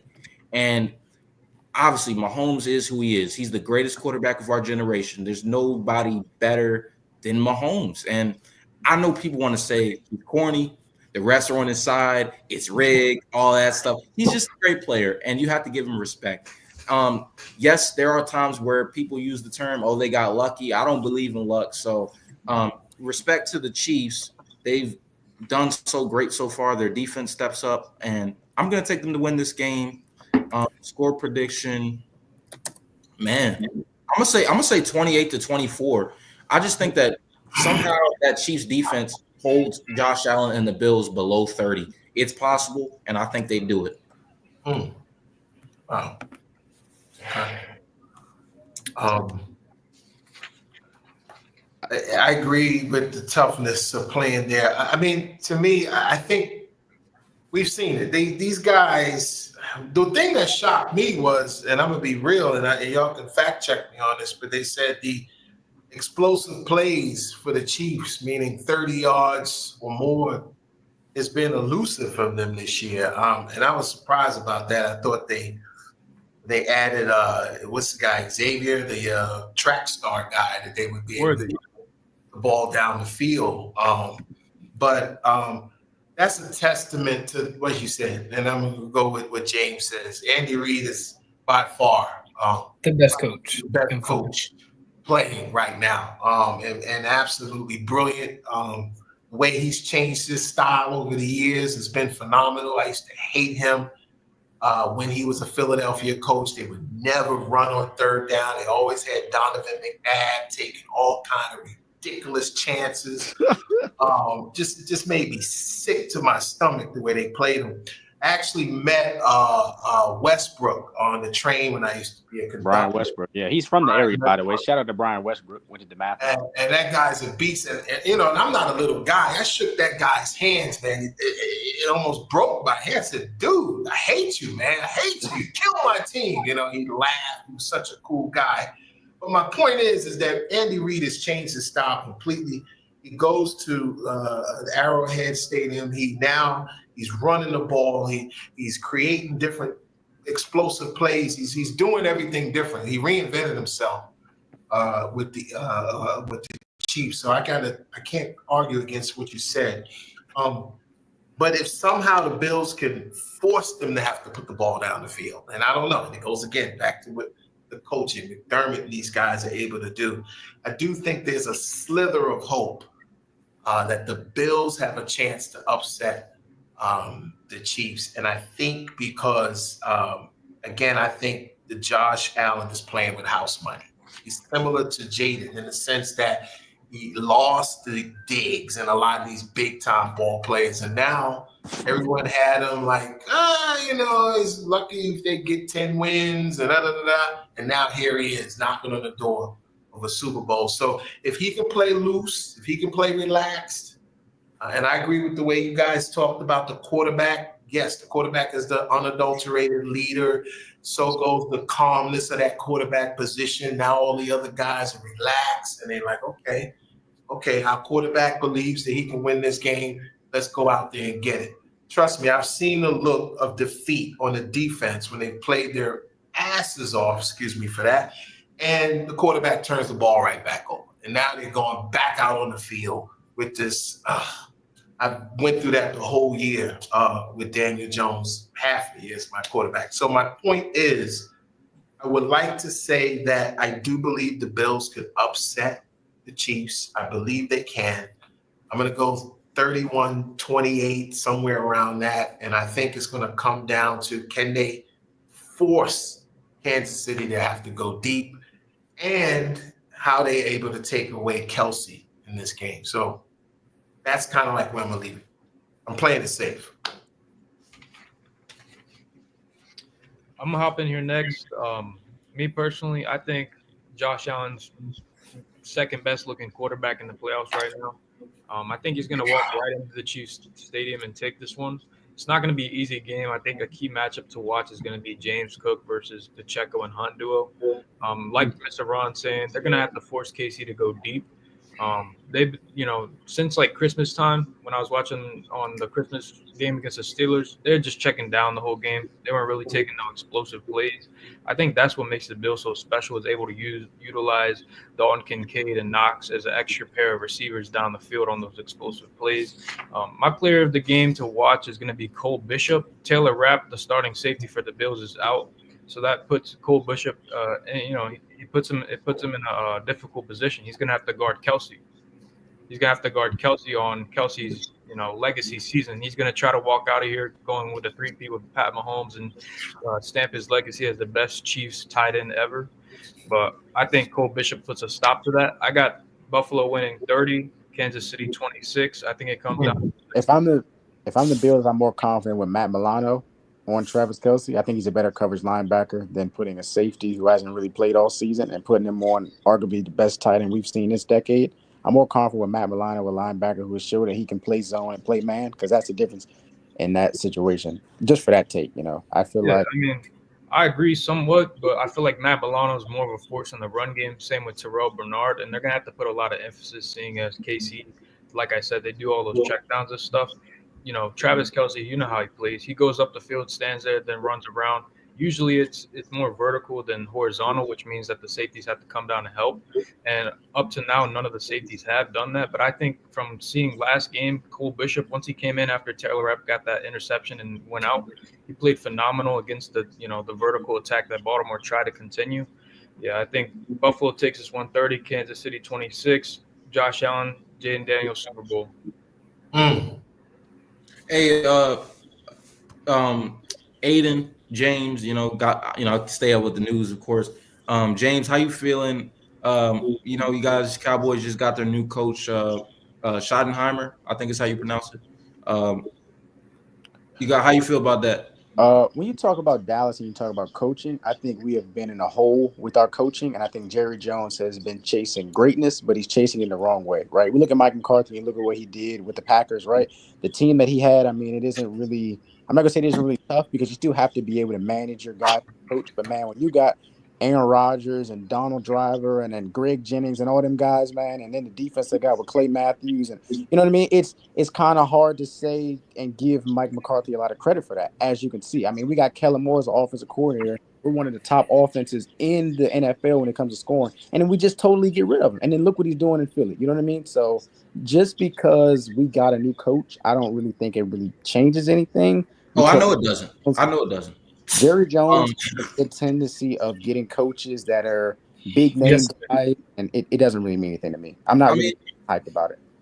And then with Aiden, how do you feel Robert Saleh? I don't know if you saw that. Oh, I'm ready. I'm ready. Back home, we got Robert Saleh, the Super Bowl man. and Levi's next year. We got the easiest schedule in the league. Our hardest game is going to be Los Angeles Rams. I'm going to say this, and I'm actually head out because I got to go. But, man, we're going 15-2 next year. The only losses I think we're going to take is against the Rams, and then maybe like a NFC South Bucks hard game with some injuries. So what are you going to say about all the injuries with the 49ers? How are you guys going to stay healthy? I mean, they're all coming back near February, March time. The real person to look at is CMC, but as you can see, Jordan Mason's doing pretty good. I think I'm going to be looking for, what's his name? Ricky Pearsall to step up, start becoming a wide receiver too. We got to figure out a guy to fill behind Debo, but I think we'll be all right. We got a really easy schedule, and we have one of the least amount of travel distances in the NFL. I think that's something else that killed us this year, was not being able to touch down, get that extra day of rest, that quality rest, that recovery. And we're going to be really solid. Robert Salah. Are you going to pay Brock Purdy? What are you going to do there? Oh yeah, we're paying Brock. See, the thing about the 49ers is we don't need a Lamar. We don't need a Josh Allen. We don't need none of those guys. We just need a system guy. And I'm perfectly okay. Brock Purdy can't get it done. He can't get it done. He led us to the Super Bowl in his sophomore year. Winning it. Yeah, but that was, bro. Wow. That's because of our run game, bro. We didn't run the ball in the whole third quarter. We only had the ball off once. You put the ball in his hands, and then the whole offense just disappears because you guys stop running the ball. If you guys keep running the ball, man, you have 2 rings. You're up. We got to face a Chiefs defense, and he's only a sophomore. He had barely any development. He was a 252nd pick. Again, this proves my point that regardless of how talented your roster is, you have to have the quarterback. This is not that difficult, guys. It's not that difficult. It's literally not that difficult. It's coaching. They were up 21-10, 2020 against the Kansas City Chiefs, and they stopped running the ball. You mean to tell me if they control the football game like the Eagles are going to do on Sunday, they couldn't come out with a victory? Like, come on. It's coaching, man. Yeah, I don't think it's Brock. I think Brock is setting into that, Mr. Irrelevant narrative. Man, he had an amazing year this year. He had one of the least amount of yak yards, whenever he throws it and then they run around. That was the main argument last year, is that he just got all of his yards from yak receptions, all that. This year, he freaking proved all the haters wrong, had one of the least amount of yak yards, put up a really great season with what we had. He was switching running backs every week, having to depend on guys that were like RB3, RB4. We pay him. I don't think we should pay him, some Mahomes salary. I think he's probably maybe a 45 mil around that area per year. Man, that's high. That's Maybe high. pay him. That's high. That's what I mean, quarterbacks get, man. That's what quarterbacks Yeah, get. the QB market's at 60 mil right now. You see Trevor Lawrence, he's making 60 mil a year. If Trevor Lawrence can make, But it's you said, different how though. much Trevor It's Lawrence different make? though because Trevor much is Lawrence Trevor? was a top draft pick and he's their franchise guy. I don't He's think done Brock nothing. Purdy- Trevor I don't Lawrence think- has done absolutely nothing. He's What is Hold on. What does he Hold on. have? Look at What what Brock Purdy has organization compared to what does Trevor he Lawrence play for? has. Okay. Look at what Brock organization Purdy or has not, compared to they've what been Trevor in the Lawrence has. playoffs, and he showed What who does he Trevor was in Lawrence those games. have? What does Trevor He Lawrence showed have? who For he him to was take in that those team to the playoffs means something to me. Tyrus, I think we have to get out. It means this idea absolutely nothing of to anybody looking else. at- I think we have to I love Jaden, and I don't mean to harp back to Jaden, but I feel like we're gonna set QBs up for failure if we immediately expect them to do exactly what Jaden did Bro, with you're these not up and coming understanding. quarterbacks. I'm not He's expecting in everybody to Jacksonville. do. As a Jacksonville Commanders is fan, you're horrific. gonna say you're gonna Again. make it seem like every quarterback should be doing what Jaden Daniels Great doing. players. Listen, I'm not saying every player's supposed to be doing what Jaden's doing because obviously everybody can't be as great as he's been, and it takes time. It takes time with development. Jaden spent a lot of time in college and he developed, right? What I'm saying is guys that were drafted high that got all this hype, Justin Herbert, Tua, who else? Justin Herbert's a great Kyler quarterback. Murray, Justin Herbert's a great quarterback. Do Trevor not Lawrence. put Justin Herbert in the argument. Every last Justin one of Herbert is these a great guys quarterback. have shown that in big moments they are not worth it. I don't care about their regular season stats. All that is cool. It's an accomplishment. Great job. When it matters most, none of them have stepped up. None of them. And Trevor Lawrence is probably the worst out of that bunch. I'll take Tua over Trevor. What does he have? Organization. What does Trevor Lawrence Organization. have? Hold up. Organization. What again? Organization. What does he have? Again, I'm gonna say this quote. I've said this probably the last 2-3 lives.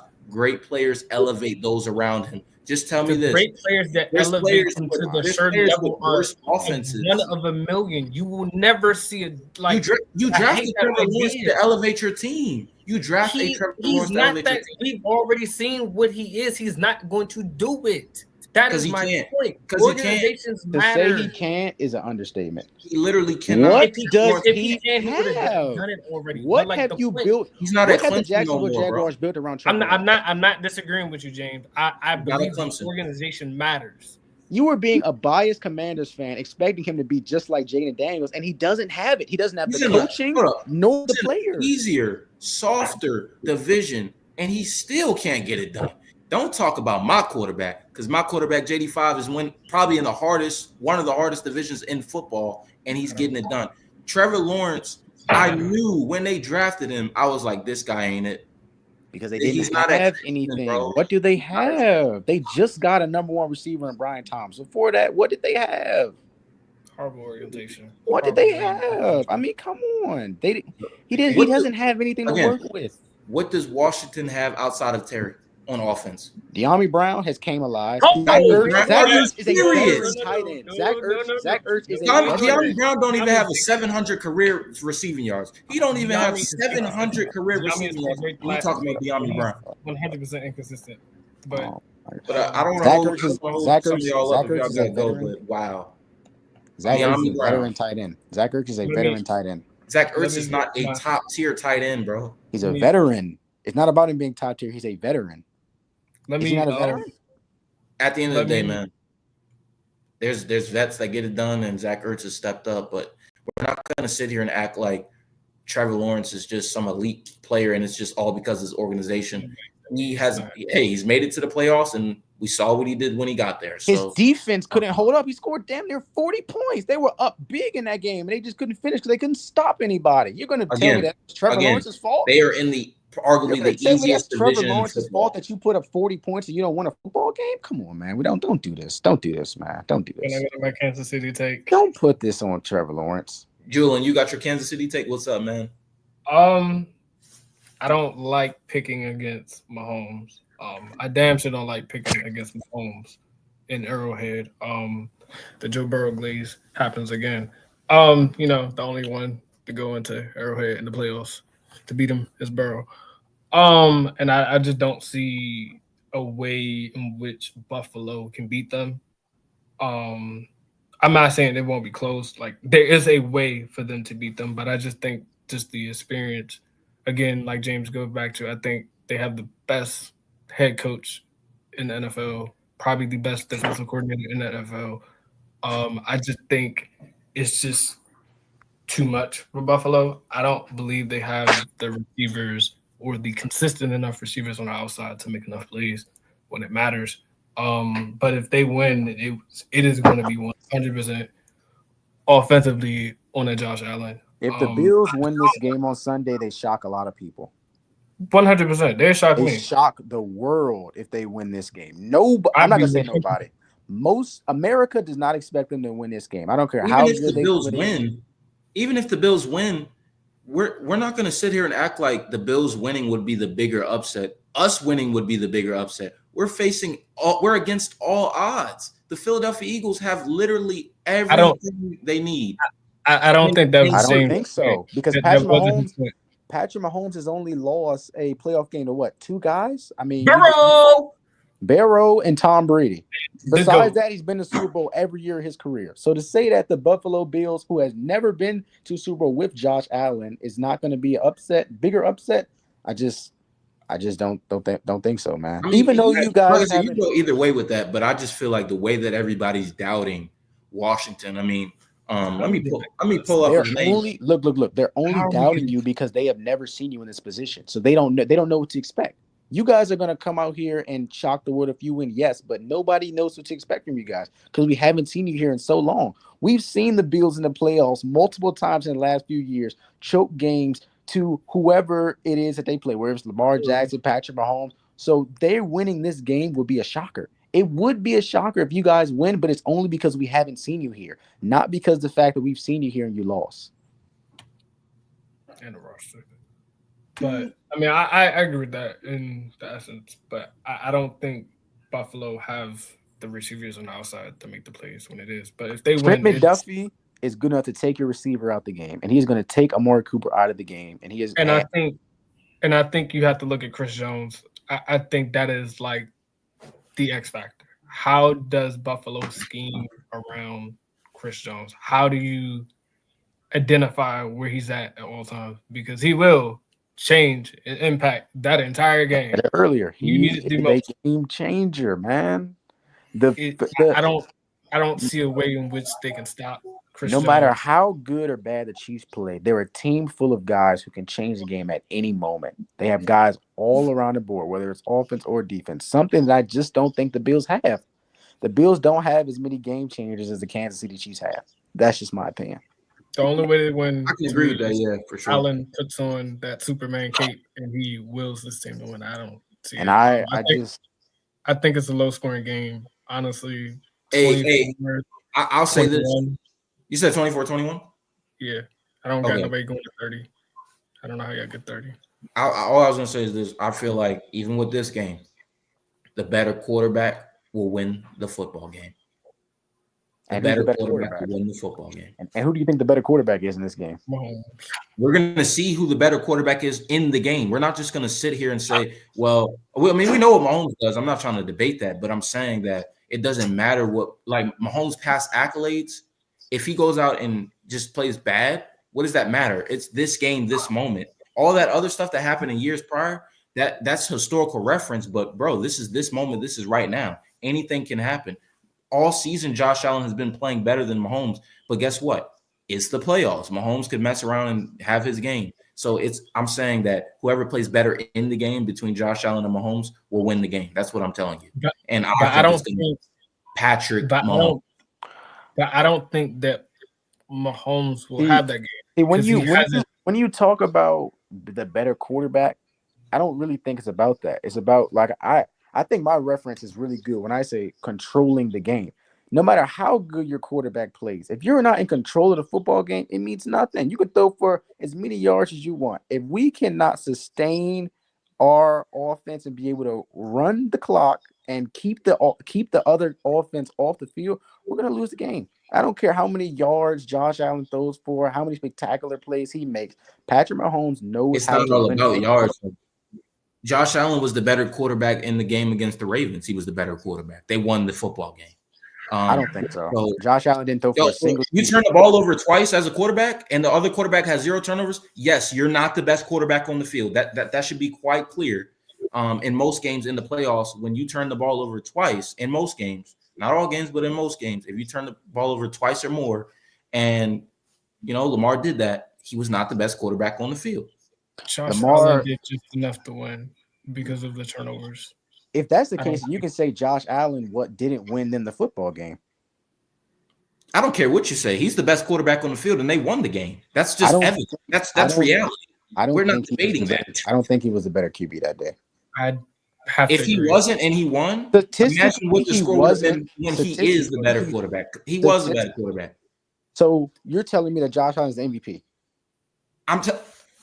When did one game decide MVP? I'm just because look, MVP is a regular season award, bro. That was the debate. That was the debate, though. MVP is a regular season award. It's a regular season award, bro. So I need you to understand that this playoff game, it doesn't matter. It doesn't decide MVP. You didn't answer my question. I just asked you a simple question. Who do you think is going to be the MVP? That's all I asked. Who do I think is the regular season MVP? Yes. The regular season MVP is Lamar Jackson. Okay. Lamar Jackson. Well, I'm asking. Lamar Jackson and Josh Allen, right? They're very neck and neck, but I would say in the regular season, I would give it to Lamar. But guess what? Unfortunately, the off-season awards, or my fault, the regular season awards, they come down to regular season, and it doesn't come down to the playoffs. So the better quarterback in that football game was Josh Allen. I don't think so. I don't think so. Because look, if that's the case, then in fact, Lamar Jackson was a liability. He was a liability. Listen, I let you talk. If that's the case, you can say that Jalen Hurts is sometimes the better quarterback than Jaden Daniels just because he doesn't turn the ball over. Like, that doesn't mean anything. In what game, though? In what game? He doesn't turn the ball over in the last 10 or 11 games. You're comparing Jaden. You're comparing Jaden and Jalen. You can simply go to the extent to say that Hurts has done enough and he's outplayed certain quarterbacks. My quarterback, though, why are we even comparing these? Oh, my goodness. They're in different classes. Listen, I can't win, man. So wait, the Eagles are better than us at every position. That's basically what I'm saying. The Eagles are better than us at every position, right? Yes. So they should blow us out on Sunday, right? Don't beat you when it's quarterback. Julian, everything they're better than us at every position, so they should blow us out. Besides quarterback, yes. No, you just said no. You just said you have the better quarterback. Okay, hey, you have stand the on better quarterback. You have the better quarterback. You have the better quarterback. Don't switch up now, man. I will give my take on the Chiefs real quick because I know the Commanders, Eagles, and it's all going NFC. For me personally, I know you could be saying I'm biased because that team in Buffalo beat the Ravens, but I think the Chiefs are going to win that one. It's mainly because we can't count out Patrick Mahomes, and then we've seen like the Bills are 0-3 against the Chiefs in the playoffs, and so like this is, I have to go on if we're going to talk about underdogs story and study shocking the world. It'll definitely be Buffalo. You're beating basically. How we can say this is like the Star Wars. I'm thinking relating this to Star Wars. It's like taking on the dark side. Like you're defeating Darth Vader, basically, the evil empire. Buffalo Bills winning this game will eliminate the Kansas City Chiefs for getting a 3-peat, which is one of the biggest things that happened in NFL history. That right there is the nail in the coffin of upset. You want to know why I disagree? You want to know why I feel like our game would be more of an upset? Because you just named twice. You said twice. Someone has beaten Mahomes in the playoffs, which is very rare, right? You said Joe Burrow, you said Tom Brady, right? Twice is more than never happening ever. It's never been a rookie quarterback to ever make the Super Bowl. So we're not going to sit here and act like Washington winning on Sunday would not be the greatest upset. But you're bringing up Jaden Daniels. It's never happened. That's one. And not only just winning it. Let me finish, man. Not only just winning it against a all superstar team. They have superstars across the board. If Jaden Daniels finds a way to win this football game, he is certified, undisputed, top 5 quarterback. And I would say he's up as the upper echelon of quarterbacks in the league. I'm not gonna argue that. I feel like that is a good take. But you already did. You tried to say that Jalen Hurts is on par with my quarterback. Not even. I think so. Because your argument was that Josh Allen had a better game than Lamar Jackson just because they won a game. A game. Just a game. I think to add to Tyler's argument, the reason I do believe if Washington pulls it out is a bigger upset. We're not supposed to be here. I think that's the biggest thing. It's not even the Jaden Daniel, he's a rookie. It's literally I had That the too. team winning 7 But games. nobody wants to hear that. You're here. Accept Yeah, it. Do not I pull the get that. narrative. Context But matters. like, Do still not need pull that context, bro. narrative. but Nobody still wants to the hear that. idea of You the read team that articles? was not supposed wants to to be hear here that. making it. Like You nobody keep talking predicted about this team. articles. An article is You a need written context, statement by a bro. You need person. I do not context. care about what nobody else says. We're talking need about what context, we're bro. talking about. You This need this context. podcast is about us, not about anybody else. So for you to keep talking about articles and this is what he said, this is what she said, I'm that referencing. means nothing. Not about. That No, I'm means not talking about nothing. articles referring to our team. I'm asking, do you understand the value of context? And I'm using articles as an example. That's what I'm doing for you, brother. But this is something I'm that is simply human written. So explaining to just you because that somebody you're wrote it saying and it it doesn't sounds matter, good but does it not does. mean just because it is written does not mean it is correct. So for you to pull out an article just because it's written about the Commanders does not mean that it is any better than what we're saying here today. I'm not talking about an article about the Commanders. I'm simply referencing the fact that context matters. I'm not even arguing your point. I'm basically just saying to you, bro, that you can't sit up here and say just because they lost 4 games last year and they're better now and everyone doubted them in the preseason, no one expected them to make the playoffs. You're saying everything we went through, none of that matters. That's basically what you're saying, and that's absolute It crap. doesn't. It's the It's absolute crap. playoffs. It's the We've playoffs. overcome. We've had the hardest path to the See, Super man, Bowl. nobody probably wants out to of all hear the that teams though. now. You're here. Accept it. Accept the fact that you're here. You Why can don't- why- accept the fact, bro. You can accept the fact that we're here and also acknowledge the fact that we had a lot of hurdles to overcome. Why is that so hard for you to understand both? Because I understand both. You can't do it though. If you're saying this before you guys win a playoff game, yes, I said it before. okay. What are we but talking about? For you guys to go 2-0 in the playoffs and beat the number 1 seed, you should be confident that you guys are here and you belong. Not you're here and nobody expects us Am to I be not here. confident? Am I So not? you cannot. confident. We picked Why them. are you playing Why both should we sides? be Either confident? you're It's not playing confident. both sides. It is playing It's both saying sides. If you providing guys lose, context. if you The guys fact that- lose, you're going to say nobody expects us to be here. So that means No, that you guys I'm weren't not. even I'm gonna confident. say that- we were not the better team. That's it. I will openly That admit too. that we're not the better team that day. Period. You beat the number 1 seed last week. If my team beats the number 1 seed last week, I'm saying we can beat anybody. We're not Again, Because you're I using like, you're nobody using talks us about it. beating the number 1 seed and you're weaponizing it because in one turn you're saying, well, they were banged up and their defense was injured, and in the other turn you're saying you beat the number 1 seed. So which one is it? Did we I'm beat a using better it to team that was say that injured, you or should did be- we beat the you big should bad be number 1 seed? confident. Mighty You Lions? should All be right. confident that you can beat anybody just because of the fact that you beat the I number am 1 seed. confident. So you cannot play both sides. Do If I not say wasn't confident, I wouldn't have picked my Commanders to win on Sunday. you're playing both sides though, because if you lose, you're going to say we shouldn't have been here. Nobody thinks we're going to be here. That's literally what everybody in our career field and broadcast journalism. I promise you. Watch the news on Monday. What are they going to say? They're going to say exactly that. They're going to say we didn't belong to be here because it's reality. It's facts. News. That's old news. You belong.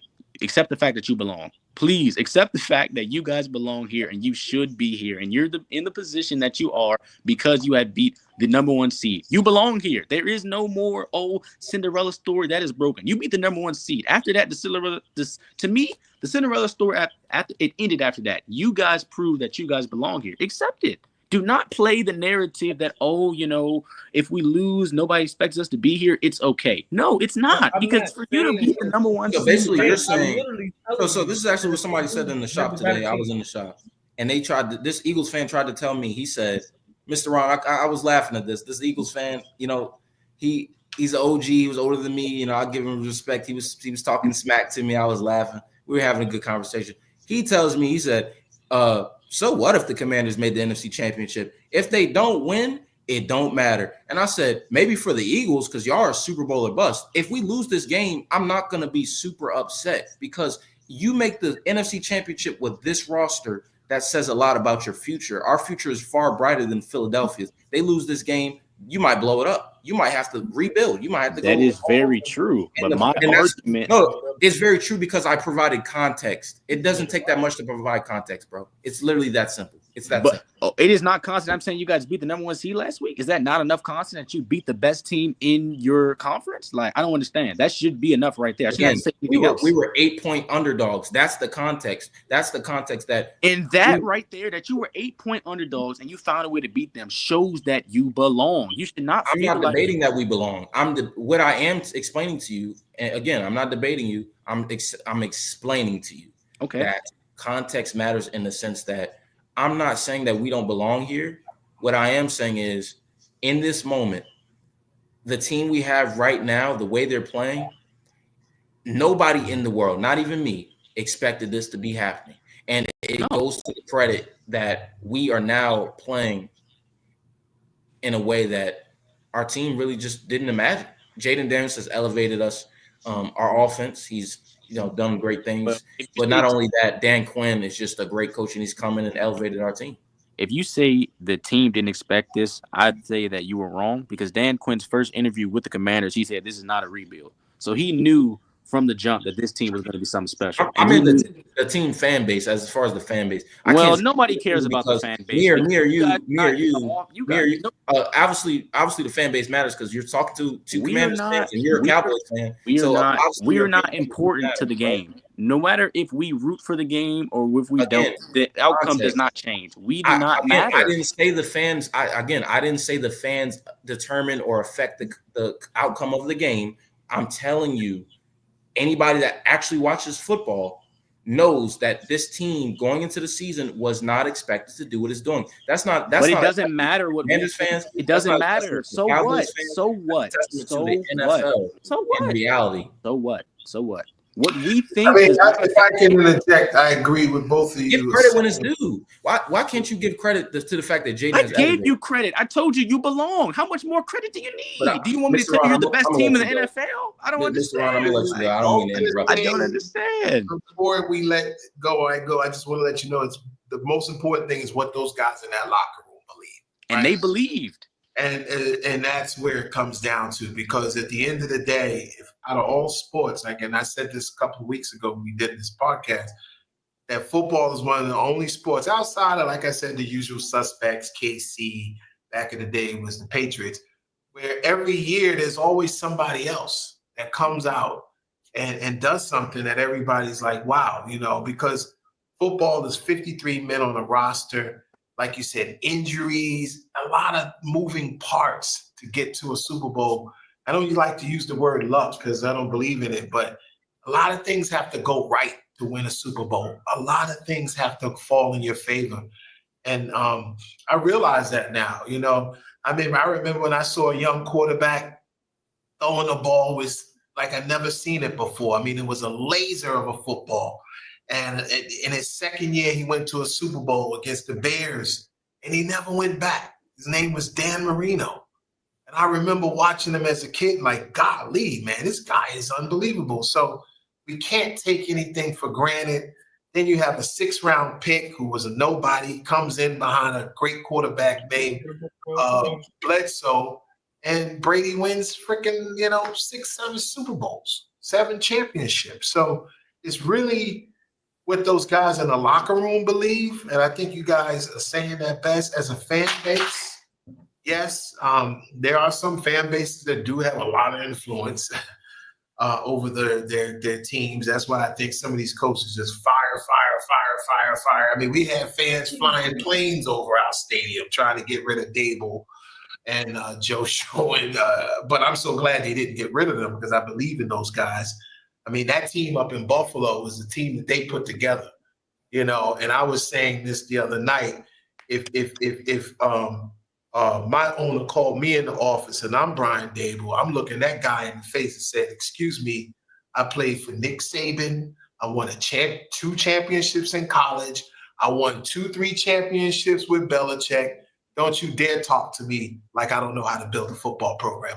I was under the 2 best that ever did it.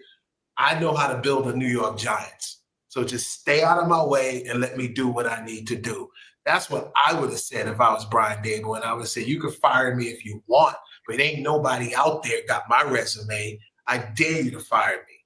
And I'm sure he didn't say that, but that's what I would have said if I was under Nick Saban and Bill Belichick for almost my entire life. But anyway, back to you guys' point. I think this was a great show. I think what we realize is that the guys that are here because they earned the right to be in the NFC and AFC championship. So I'm not going to take that away from any of them. And so what I think you guys called it is going to come down to coaching. It is going to come down to those critical throws. It is going to come down to some of those guys whose names are not even being mentioned tonight. You're going to see guys come out of nowhere and make some plays and be like, wow. Because when guys realize that they're in these types of games, I think they know better than we do that tomorrow's not promised to a lot of these teams. And we see what happened in Atlanta. They never went back. He told Aaron Rodgers he would only have one Super Bowl. I don't think he believed that. Aaron Rodgers was the best quarterback in the NFL for years, and he doesn't have anything to show for it as far as rings. So I think we've all seen enough football to know that we have to put in retrospect, how this game comes out. And as fans and on this great podcast that we have, we can go back and forth, and that's good juice, and everybody likes to watch that, to entertain. But at the end of the day, the team with the most confidence in their own abilities is the ones that's going to come out of there with that win come Sunday. So I'm excited to see it. Always enjoy it. I can't wait for the next show because it's going to be a doozy. Where's our Bills fan? I didn't see him tonight. Kalani couldn't make it tonight, but he will be here for the recap when we recap the conference championship matchups. Okay. Closing off, I just want to get everybody's picks again. I know Aiden and Zaire had to go, but I got Chiefs Commanders, and Mr. Ron, who you got? Yeah, I'm going 36-33 Bills. And Philly. Philly, I went. I actually went 31-28 Philadelphia. Gotcha. That's my final answer. James, how you feeling? For me, for picks, I'm not even gonna put really a score up there because it could be anything, and I don't want to be totally wrong. But I know for a fact, and I'm very confident, I'm going Chiefs Philly rematch in the Super Bowl. That's a good call. And Julian, your final picks? Commanders, Chiefs. And also, I want to say this before we go off. The reason why I think that the Buffalo Bills are such an upset is because they went to four. You could probably talk about this, Mr. Ron, because you've lived long enough. They went to 4 straight Super Bowls and won 0. I mean, the Buffalo Bills will be ecstatic if they could find a way to beat the Kansas City Chiefs on Sunday. 100%. Facts. Gentlemen, always a pleasure to be with you cats, man, and looking forward to the next one, man. Thanks for having me, brothers. Of course. Thanks for joining. Want to close it out. Thank everybody for tuning in. Thank you guys for tapping in. And until next time, 4th and Goal Sports Show. I'm your host, Tyrus Filson. Peace.